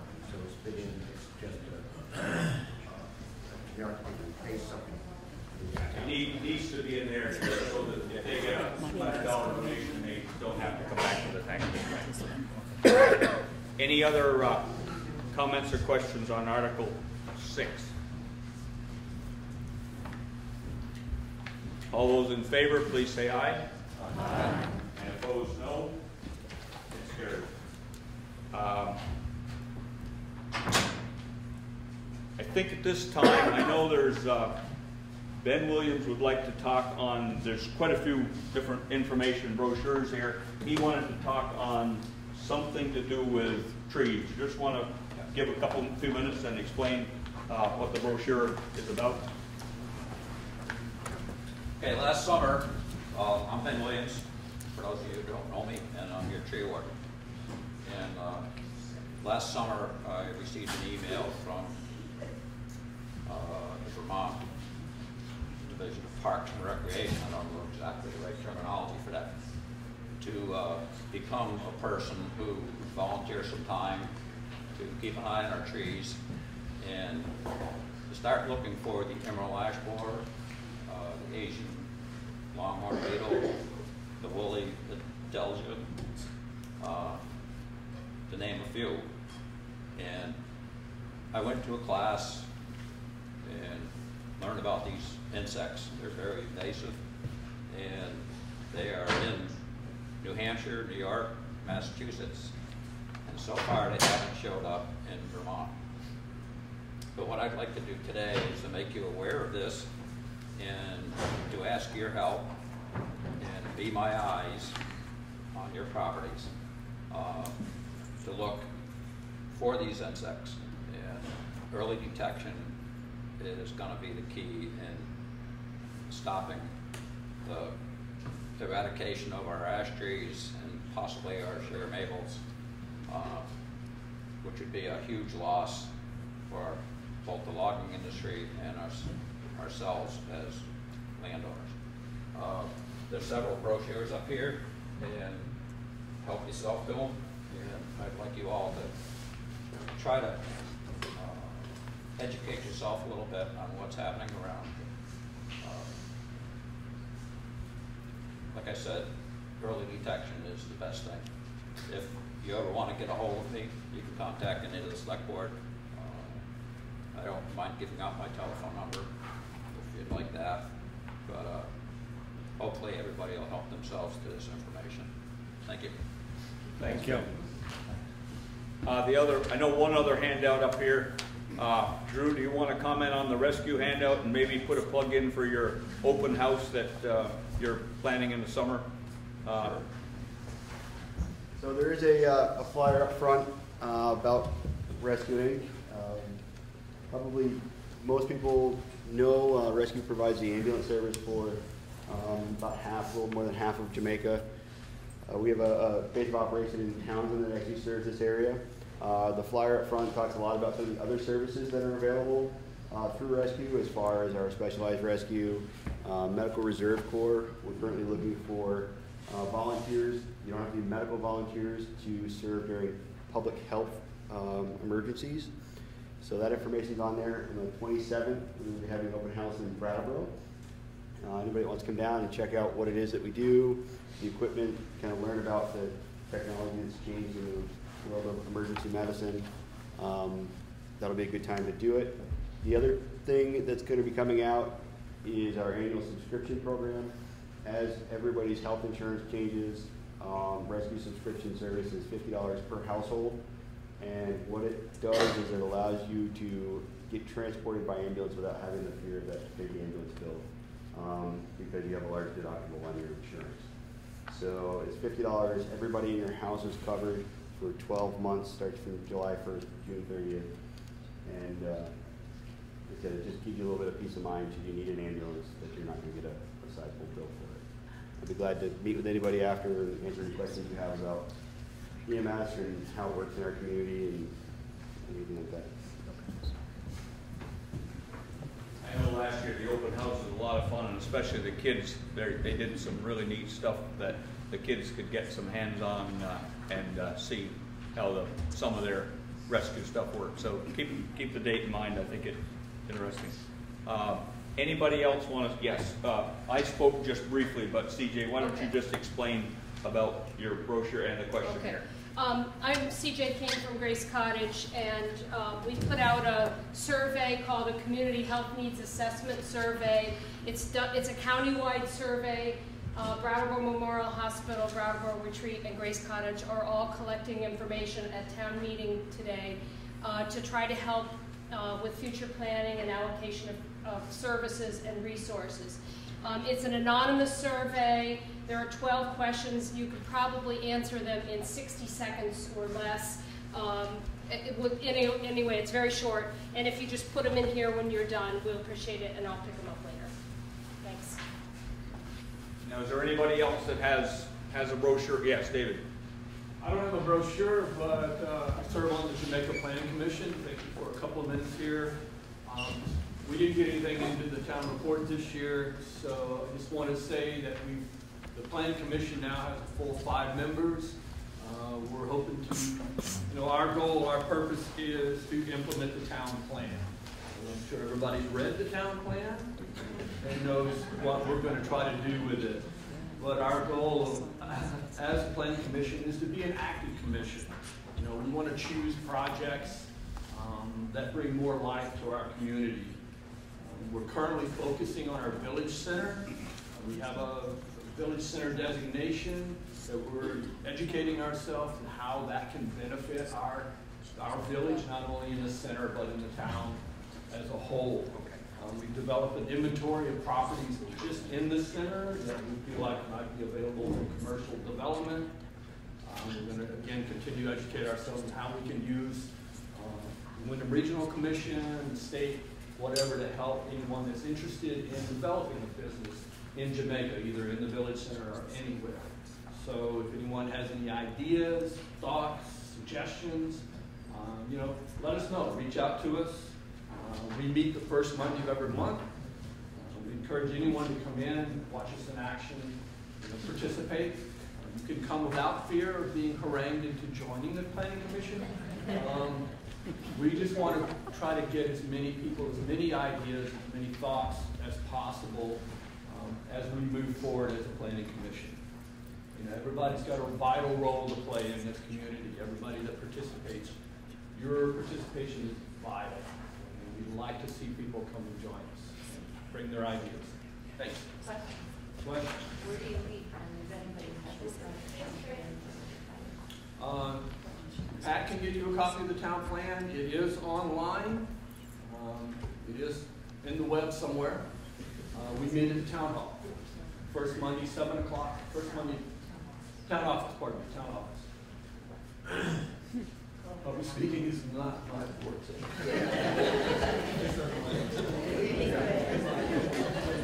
Thank you, David. Any questions about the planning? Yes. Well, I just have one little comment about our town road crew. I live at the end of Pratt Bridge Road. Just beyond that is where you fall off the edge of the earth. It's been an amazing year with the amount of storms we've had, the amount of snow we've had, and the road, Pratt Bridge Road, Coal Pond Road, has never been better. They did a fantastic job, and we should give them a round of applause.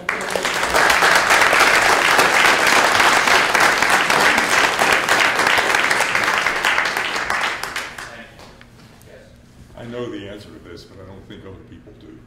Could the select board update us on the status of the well for this building? Yes. Could someone update us on the status of the well for this building? Judy's in charge. Oh, yeah. Well, actually, good news. We got our permit from the state to have the well. That's been an issue. We've actually been working on this for 2 years now. It's hard to believe. We're in the process now of trying to get the final easements in. And after that, we are on a go. So hopefully the kind of thing that is happening today with the porta potty outside in the wonderful warm weather will not be happening next year for our town meeting. And also maybe even for this spring. We're hoping to get it done sometime in spring. And Steve Clark, who's in the back there, he's been absolutely wonderful in terms of doing the technical stuff, and Lexa with the easement. So it looks like it's going to happen soon.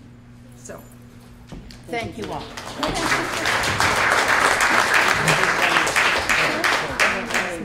Yes. Didn't we have it in place to have sidewalks cleaned in the village? We did, but What happened? snow. That's the big purpose And of ice. cleaning the sidewalks. Ice and snow. What happened was It started out really great. Mark Pluff has been doing it, and he's doing a great job. And then snow came, ice came. Linda is on medical leave, so Mark is taking over at the transfer station. And in between, we couldn't find anybody to continue. So this year, we do apologize for not having the sidewalks cleaned. Hopefully next year will be better. It was just one of those unfortunate things that happened that was beyond our control. Apology accepted. Thank you. Yes, Erica. I'm just wondering if we're moving in a direction to ever have a website, a town website again. As soon as we get the word from the state with, well, not the state, I shouldn't say that. In order for a website, we'd have to have somebody that would take care of it constantly. Our office is limited just to the 2 girls, and they have more than enough to do. And we have to have the agendas posted every meeting, if it's school board meeting, planning commission, library. You have to post an agenda 48 hours in advance of your meeting, and then you have to have the minutes posted within 5 days after the meeting, and it has to be on the website. And a lot of towns, including ours, it's hard to get all that together so quick. So without being in violation, we do get everything done, but to get it on the website in the timely manner would have been difficult. We always have our things posted at the town hall, town office, and the post office. So that's not the problem. We're doing it legally. It's getting it on the website legally, and that's why a lot of them have closed it up. But is it too late to maybe propose a small budget to hire someone that would be able to do that? I don't know if it's too late in our. It's too late to put it in the budget, but. Right. I mean, it's something that we can think about. A small amount. It just, well, no, it takes such a small amount of time to pay somebody to come in for 1 hour. Nobody wants to, do something like that. We should have asked Oliver, because I believe they're trying to make changes to the open meeting law this year. Yeah. There were some changes made last year that imposed strict penalties on towns if they didn't meet all their requirements. Right. And a lot of towns, because of that, closed their website. And as Terry just said, Oliver and the legislature are trying to change that so that those penalties aren't as strict and will allow us to be able to do that again. Raymond, you had a question. Yeah. Would it be possible for the select board next year to consider buying something to clean the sidewalk besides that toy? I mean, it was Donations ridiculous. are I mean, I have the same size one to do my driveway. So, I realize it's gonna cost a little bit of money, but we save money because we're gonna save time if they get a bigger unit to do it. And the other thing is, next year, can we get a PA system, please, up here in the park? Some of us. Before, I don't know why we haven't, because we used to have a handheld, at least we could pass around. We need that, so I don't have to repeat stuff from that there, so that's a very good suggestion. And we will look into a tractor or something like that. That might help. Good news. We'll look into it. Yes, Elaine. Just back to the idea of the website, because this really has become ubiquitous, and a lot of us rely on the web. And I wonder if it's not possible for us to consider basically Jamaica, a municipal website that only is informational as opposed to posting minutes, so that you sort of get around that open meeting law issue. Basically, what I'm suggesting is a site where you could post, for example, the town plan and other relevant documents that have already been voted on, and then reference things like, dump hours, all of those things that we need to know. And, as we get to a point where the town feels better equipped to getting the agendas and the minutes online, then pick up all of those things. Okay, we'll have to check with VLTC to Yeah, make sure that we can do that. I wonder, We will because do that it would too. be less maintenance, you know, less of the maintenance items, but things that people That definitely people do look for. look, no, we will check into that. Yes, Ben? I hate to go back, but on this recycling business, is there anything in that act that would restrict generation of non-recyclable products, such as styrofoam cups, styrofoam meat packages? That's, you know, my biggest waste product from my own home is plastic, and plastic doesn't go away.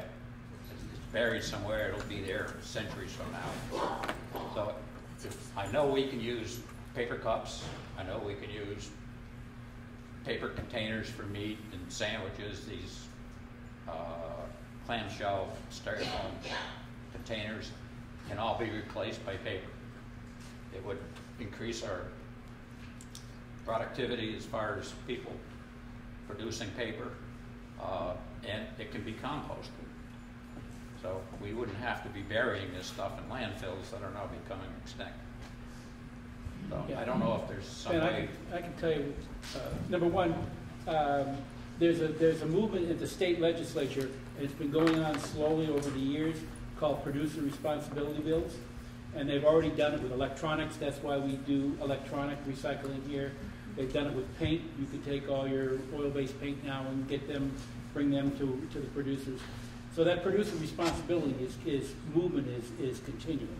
And latex as well. Latex as well, right. But latex could always be disposed of, right. But that's the concept. Producer responsibility is the key. The key there is to getting these people to package things that way.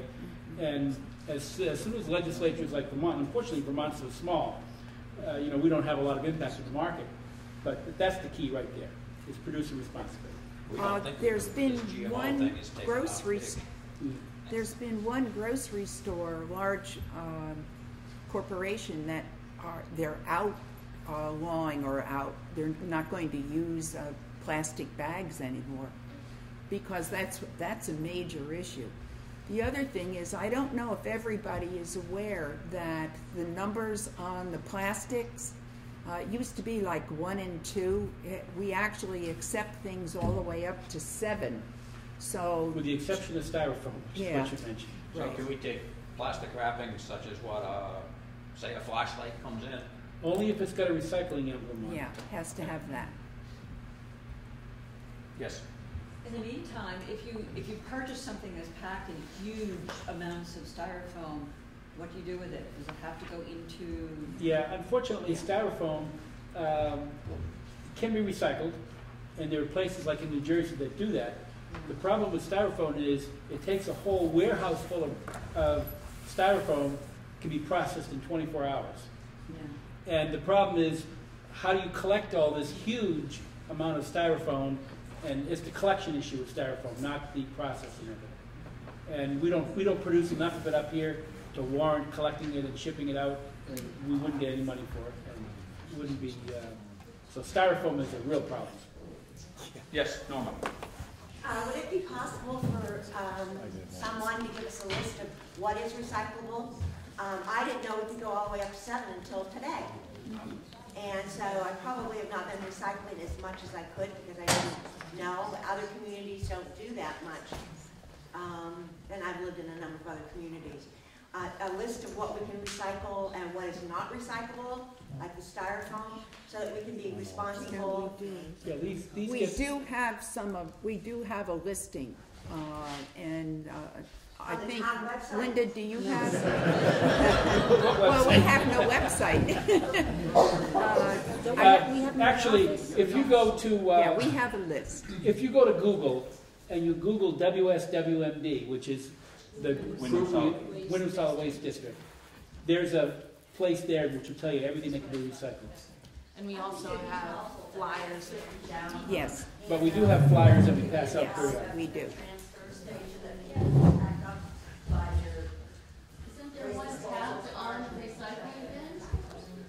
Yes, there's some information. Correct. Especially on the bottles and cans. There's a poster there. So maybe we could just have some more flyers printed up and around. Right. For people to grab. And I think, Linda, you've given some of those out, and I think they're there. So we can make sure that now that it's becoming more crucial, that we can have them more available for you. Having those flyers where the bags are being sold. Yeah, that's true. Karen said having it, the flyers where the bags are going to be sold will be helpful too. So I think that's a good idea. Yes, Franny.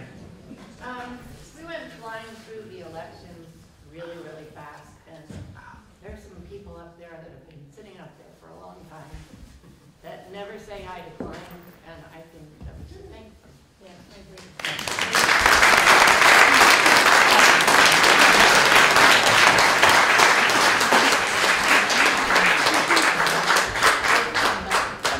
Another nice flyer that Karen passed me is on the Historical Foundation. There's copies down here, and it just tells how when they meet, what they're doing, and that kind of stuff. So that's very worthwhile as far as picking up that brochure also. Yes, Linda, quick. On the flyers, it doesn't say between 1 and 7. Yeah, so maybe that can be put on there. Yeah, that'd be good. There's a new flyer. There is a new flyer that says that? Yes. Can you grab that flyer at lunch and have it here for this afternoon? Yes. Thank you. We're just about, go ahead. One quick question, I'm jammed up on the recycling. So as of July 1st, to go to the dump, I need to have it in a yellow bag, it's sorted out, correct? Yes, we A don't know. Jamaica Town bag. What was that? A Jamaica Town bag that I Yes. paid $3 for. That you're going to pay for. Okay. Correct. And- None others will be accepted. Oh, okay, so that kind of, so no one's gonna be going through non-yellow Jamaica Town Yeah. bags? No one's going to be They aren't allowed to accepted. deposit non-yellow Jamaica Town bags. Okay. And besides that, we haven't chosen the color, but But- the fact is that the idea is correct. Maybe we should take a vote on the colors. No. Okay. Karen's got something she'd like to say. We don't have a website, but Pat and I do a Facebook page. I don't know how many of you are on Facebook, but we try to put whatever we have for information out there. Any newspaper articles that have to do with Jamaica, when your dog licenses are due, things like that. So if you can get on, it's Jamaica, Vermont, all spelled out, 05343. Okay, it's just about exactly, we got 3 minutes before lunch. I'm sure they're ready for us over there. I'd like to adjourn this meeting so that we'll start after lunch with the school meeting if I could. The last article, or the 7th article under this meeting is to set the time for the opening of the next annual town meeting to be held the first Tuesday in March 2016 to transact any other business that may legally come before this meeting. I'm not sure what the date is next year, but it would be the first Tuesday in March, and it would be, the town would follow the school meeting next year. Is there any discussion or do I have a motion for Article 7? It's been moved and seconded. Is there any discussion on Article 7? No. If not, all those in favor, please say aye. Aye. And opposed, no. And carried. All those in favor of adjourning the town meeting portion, please say aye. Aye. And opposed, no. Please go and support the... March 1st. Go to lunch if you can, and we sure appreciate most of you coming back for the school meeting. And we'll recess until 1 o'clock.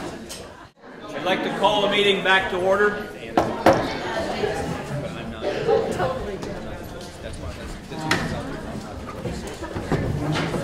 I'll do that.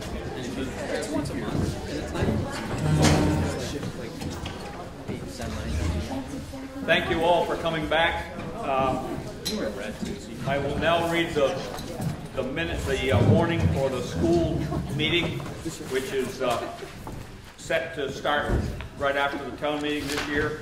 Next year, the school meeting will be first and town meeting will follow. The legal voters of the Town School District of Jamaica, Vermont are hereby notified and warned to meet at the Town Hall in Jamaica on Tuesday, March 3rd, 2015. It says at 10 a.m., but it should read to after the ending of town meeting to act on the following articles. Article number 1 is to elect a moderator for a term of 1 year. What's your pleasure for moderator for 1 year? Nominate Ralph Coleman. Ralph Coleman has been nominated. Are there further nominations? Hearing none, I'll declare nominations closed. All those in favor of Ralph Coleman serving as moderator, please say aye. Aye. And opposed, no. As carried. Article 2 is to elect all Jamaica School District officers as required by law. We have a 2-year position and a 3-year position. The first to be elected is a 2-year position held by Ann Reynolds at this point. What is your pleasure for local school director for 2 years? I nominate Ann Reynolds. Ann Reynolds has been nominated. Are there further nominations for 2 years on the school board? Hearing none, I'll declare nominations closed. All those in favor of Ann Reynolds serving as the school director for the local school for 2 years, please say aye. Aye. And opposed, no. And it's carried. The next item is to elect the school director for a term of 3 years, and Stephanie Amiot is the incumbent. What's your pleasure for 3 years for school director? I nominate Stephanie Amiot. Stephanie Amiot has been nominated. Are there further nominations? Hearing none, I'll declare nominations closed. All those in favor of Stephanie Amiot serving as your school director for 3 years, please say aye. Aye. And opposed, no. And it's carried. The next article is Article 3. Shall the voters of the Jamaica School District authorize the school directors to borrow in anticipation of taxes, grants, or other revenue? What's your pleasure on Article 3?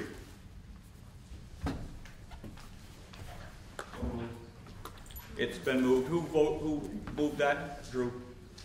Is there a second? Second. It's been moved that the voters of the Jamaica School District authorize the school directors to borrow in anticipation of taxes, grants, or other revenue. Any discussion on Article 3? If not, all those in favor, please say aye. Aye. And opposed, no. And it's carried. Article number 4. Shall the voters authorize the school directors to spend unanticipated funds such as grants and or gifts? What's your pleasure on Article number 4? So moved. It's been moved. Is there a second? Second. Any discussion on Article number 4? All those in favor of Article 4, shall the voters authorize the school directors to spend unanticipated funds such as grants or gifts, please say aye. Aye. And opposed, no. And it's carried.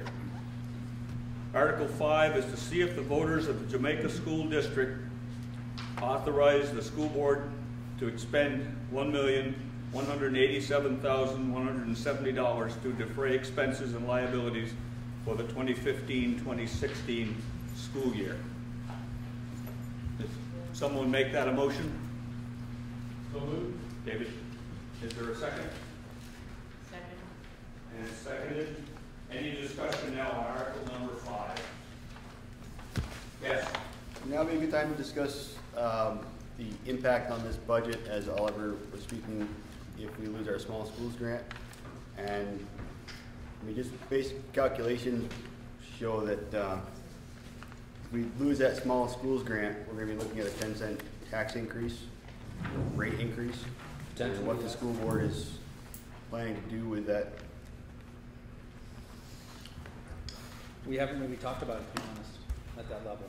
So, unfortunately, Stephanie isn't here. And I mean, obviously, we would look to upgrade costs in other ways, you know, try to reduce that, but I don't know if that's going to happen for this fiscal year. I mean, we look at future years, as that is, if it is eliminated, because the bill hasn't passed yet, so at this point, I don't think it will impact the fiscal 16 budget. I think my guess would be you're probably right. They're probably, if they enact it, they'll enact it probably to 17 or 18. Probably right. That's my understanding. I think actually 2018 was the year that I read that they wanted to have that decided. Okay. So. Any other questions for the school board on this article? You know, on the consolidation red type conversation. If you'd like to do that, or you want to do that later in the meeting, I mean, we could talk about it around this the budget. I mean, we can talk about it later in the meeting with other open items. I can give you an update on that. Yeah, we can do it under the last article if you want, yeah. and we'll have questions in a general area, right? Any other questions on the budget or any of the impacts of the budget, whatever, for the school board? Or any comments from the school board that people have to know if there's? No, I mean, we really tried. We worked really hard with Laura Hazard and administration to keep a zero balanced budget. We didn't raise, you know, we tried to keep expenses down. We allocated some things. We also, we did add some more health care for the paralegals, or not paralegals, but the paraprofessionals at the school. And we also have it set up to 10 hours for 3-year-olds, Triple E, which was added to the budget. But even with those additions, we managed to make cuts in other places to keep the level budget. So that was something that was important to us for the taxpayers. Any other questions or comments on article number 5? Not, are you ready for the question? All those in favor of article number 5 of authorizing the school board to expend $1,187,170 to defray expenses and liabilities for the 2015 and 2016 school year, please say aye. Aye. And opposed, no. And it's carried. Article number 6 is to compensate the school directors of the Jamaica School District $300 each. Is there a motion to that effect?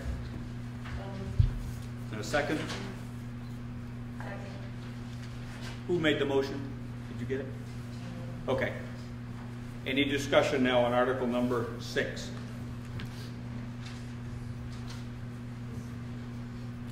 If I could point out, if you look at the budgets, you'll see that under that line, there was a $1,800 increase under the salary line.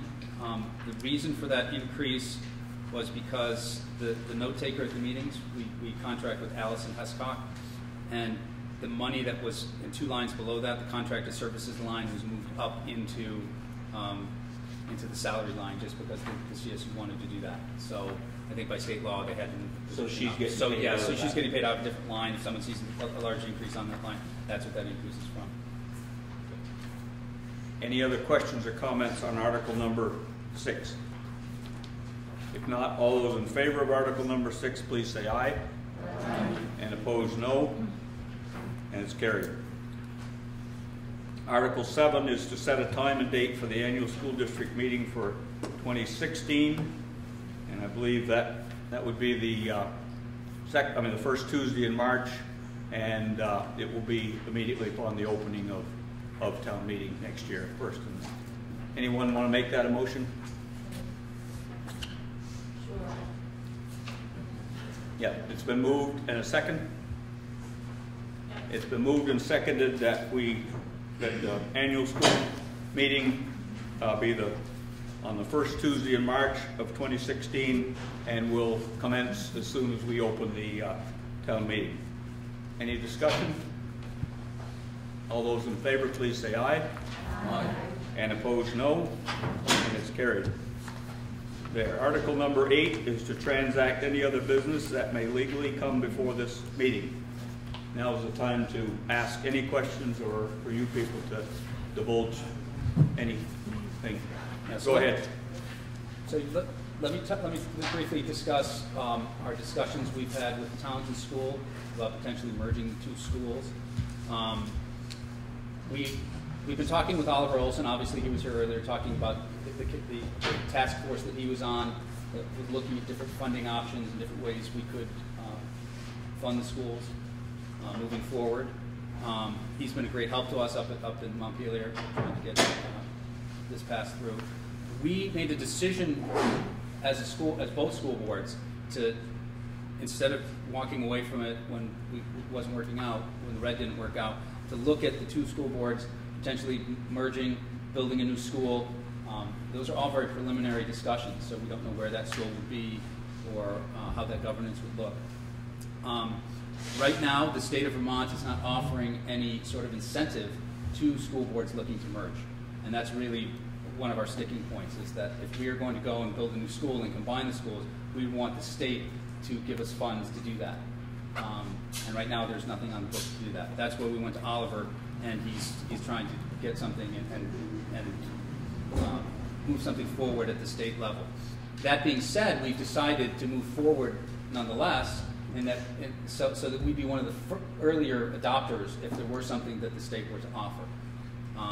And he supported us, and you know, we're hopeful that we'll be able to, you know, if they do offer some funding to help out with the building of a new school, that we would get some of those funds. The discussions we've had I think 2 or 3 meetings where we've set up some very general guidelines. We've had the WCSU do some cost analysis for us around the schools, but really we're in a preliminary stage, and the report's a draft report.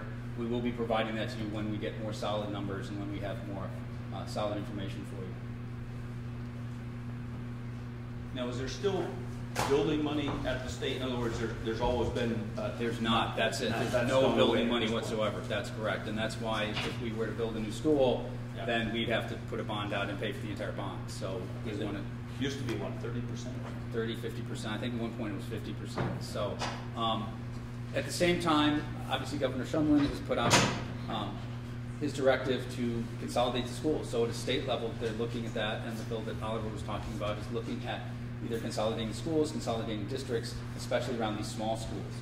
So, you know, there's always that pressure for us to do that. And again, being an early adopter, hopefully we'll be able to get money if it's there and when it's available.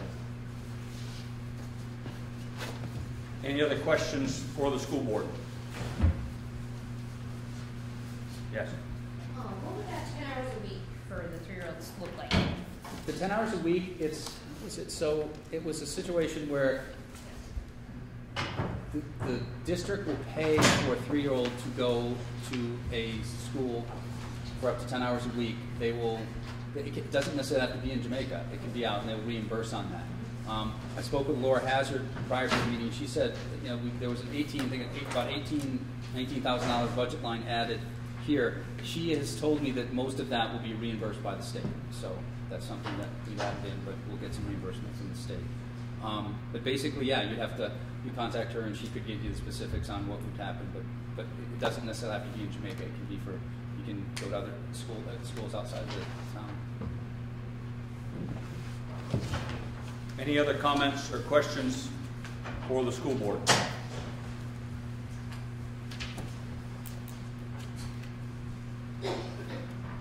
Is there any other business that may legally come before this meeting? And if you have a leftover question from this morning and didn't get it answered, now's the time to shoot. We've still got our select board here. Just, you know, if there's a general question, better to do it now than wait a year. Yes? Abandoned buildings, such as the one that's across from the Jamaica Elementary School, is there any recourse to have the owner or somehow to have that building? I think I've spoken to one of the select board members a while back, and there's a number of people in the street that building is unsafe. In fact, I spoke to actually Wyndham County Sheriff, who was walking around the building one day, and I asked him his opinion, and he said, absolutely, it's a hazard. So I know there's signs on it, but they're not legally boarded signs and the building is open to the spot. So if that's something the select board could address. Somebody's been in there recently. Somebody's Because been there's in there. footprints all around it, there's windows, new windows are broken, and there's a couple of doors that are now gone. And when I was talking to the constable, he said it's a drug house waiting, he thought, waiting to happen, and it's just, I don't think we want that here in the town of Jamaica, if we can help it, and it's right across from the school, it's on the road to the state park, it's, I don't know what can be done, whether we can talk to the owner and perhaps impose some fines if it's not taken care of, so, just a thought. Right. Yes. I also serve as health officer, and select board is the board of health. And I believe, from what I've read about condemned buildings and hazardous buildings, that I think that that's a possible avenue to go down to look for a solution there is through the health officer. Be awfully nice if we could talk him into donating that to either the town or school with the property. So at least find out what the options are for the town as far as it being a health hazard. Right. That's how the health officer would investigate it. Well, and then any action it's that dangerous. If you notice the way the building is made, you fall through. This is what the hospital said. It's a wonder, if you didn't fall through walking through it. So anybody, any of these kids or whoever is in it, I'm not even going to say kids, whoever's in it, potential for them to be seriously injured. And I don't know. Right. I know the liability would be the landowners, but again, I think the person needs to be made aware of how the town feels about it.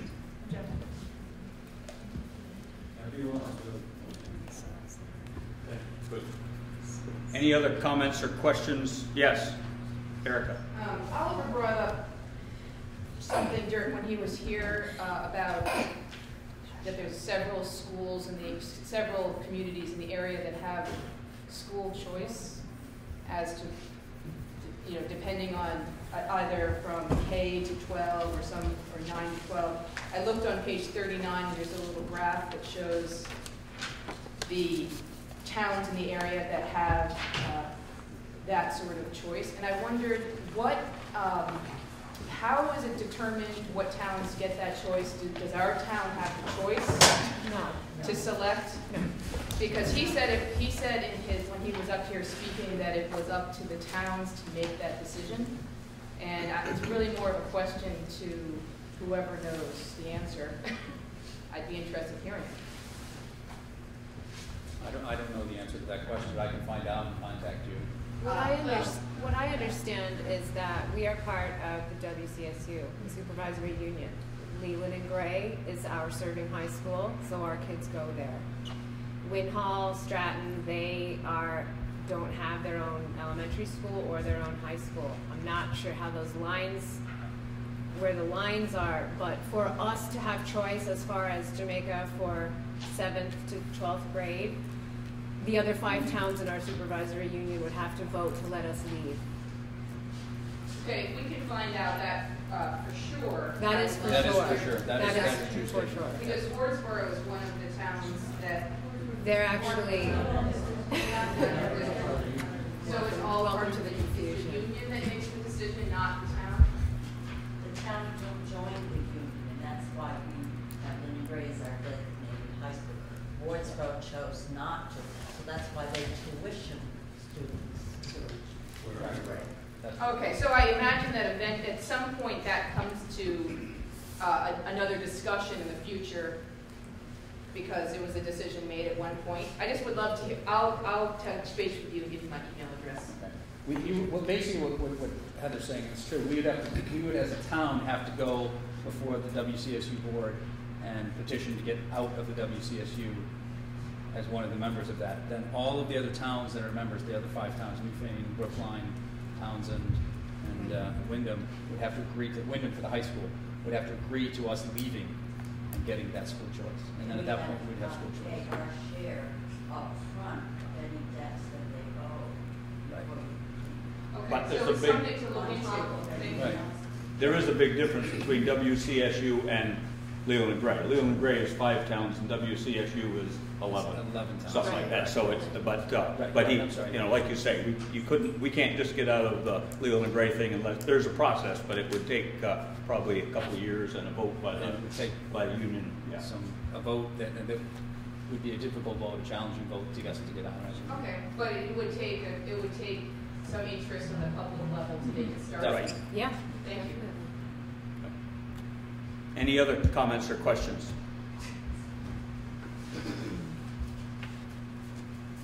Nothing? To go along what she said, it would be nice to know along with that. I mean, there's got to be a reason in money-wise, or because they have to pay quite a bit of money to send their students to another school. So, I mean, that would be part of the, if you're looking into it, that would be the difference in how much it would cost us to send children out of our school system, busing, everything else, because they might not have busing. They wouldn't have. Generally, when you send it out those towns that allow that, there is no busing. There is no busing. You're So responsible all for that getting your needs child be to school. considered also. Yeah. So what's the difference in how much it would cost to send your child to another school versus, tax-wise? Would you still have to pay taxes if you live in town to make it for public school? You would. I know in Wardsboro, because that's where I live, they set the tuition rate for high school to equal Leland and Gray. Most of their kids go to Leland and Gray, but we had the choice. Well, when I had somebody in high school, I had the choice to send her anywhere, and if it cost more than what Leland and Gray cost, I had to make up the difference. And it's the same in Stratton, basically. They base theirs on Burton, but basically the same. Oh, for anybody that got elected today, Pat, I meant to mention this earlier, Pat has the forms here. If you want to do it right here before you leave, anybody that's been elected office knows you need to do that. If not, we'll just get those people to come to the town office, and but you just have to sign a statement saying you're going to devote your life to the school board or the select board. We prefer it in blood. Yeah, okay. Yeah. Anything else? I'd like to announce from this is going to be my last year serving as your moderator, so start thinking about, I've done it a few years, and time for some either younger blood or older blood, whichever, and I'm going to stop it this year, and so just keep it in mind, do a talk around, and we'll find a good replacement. Okay?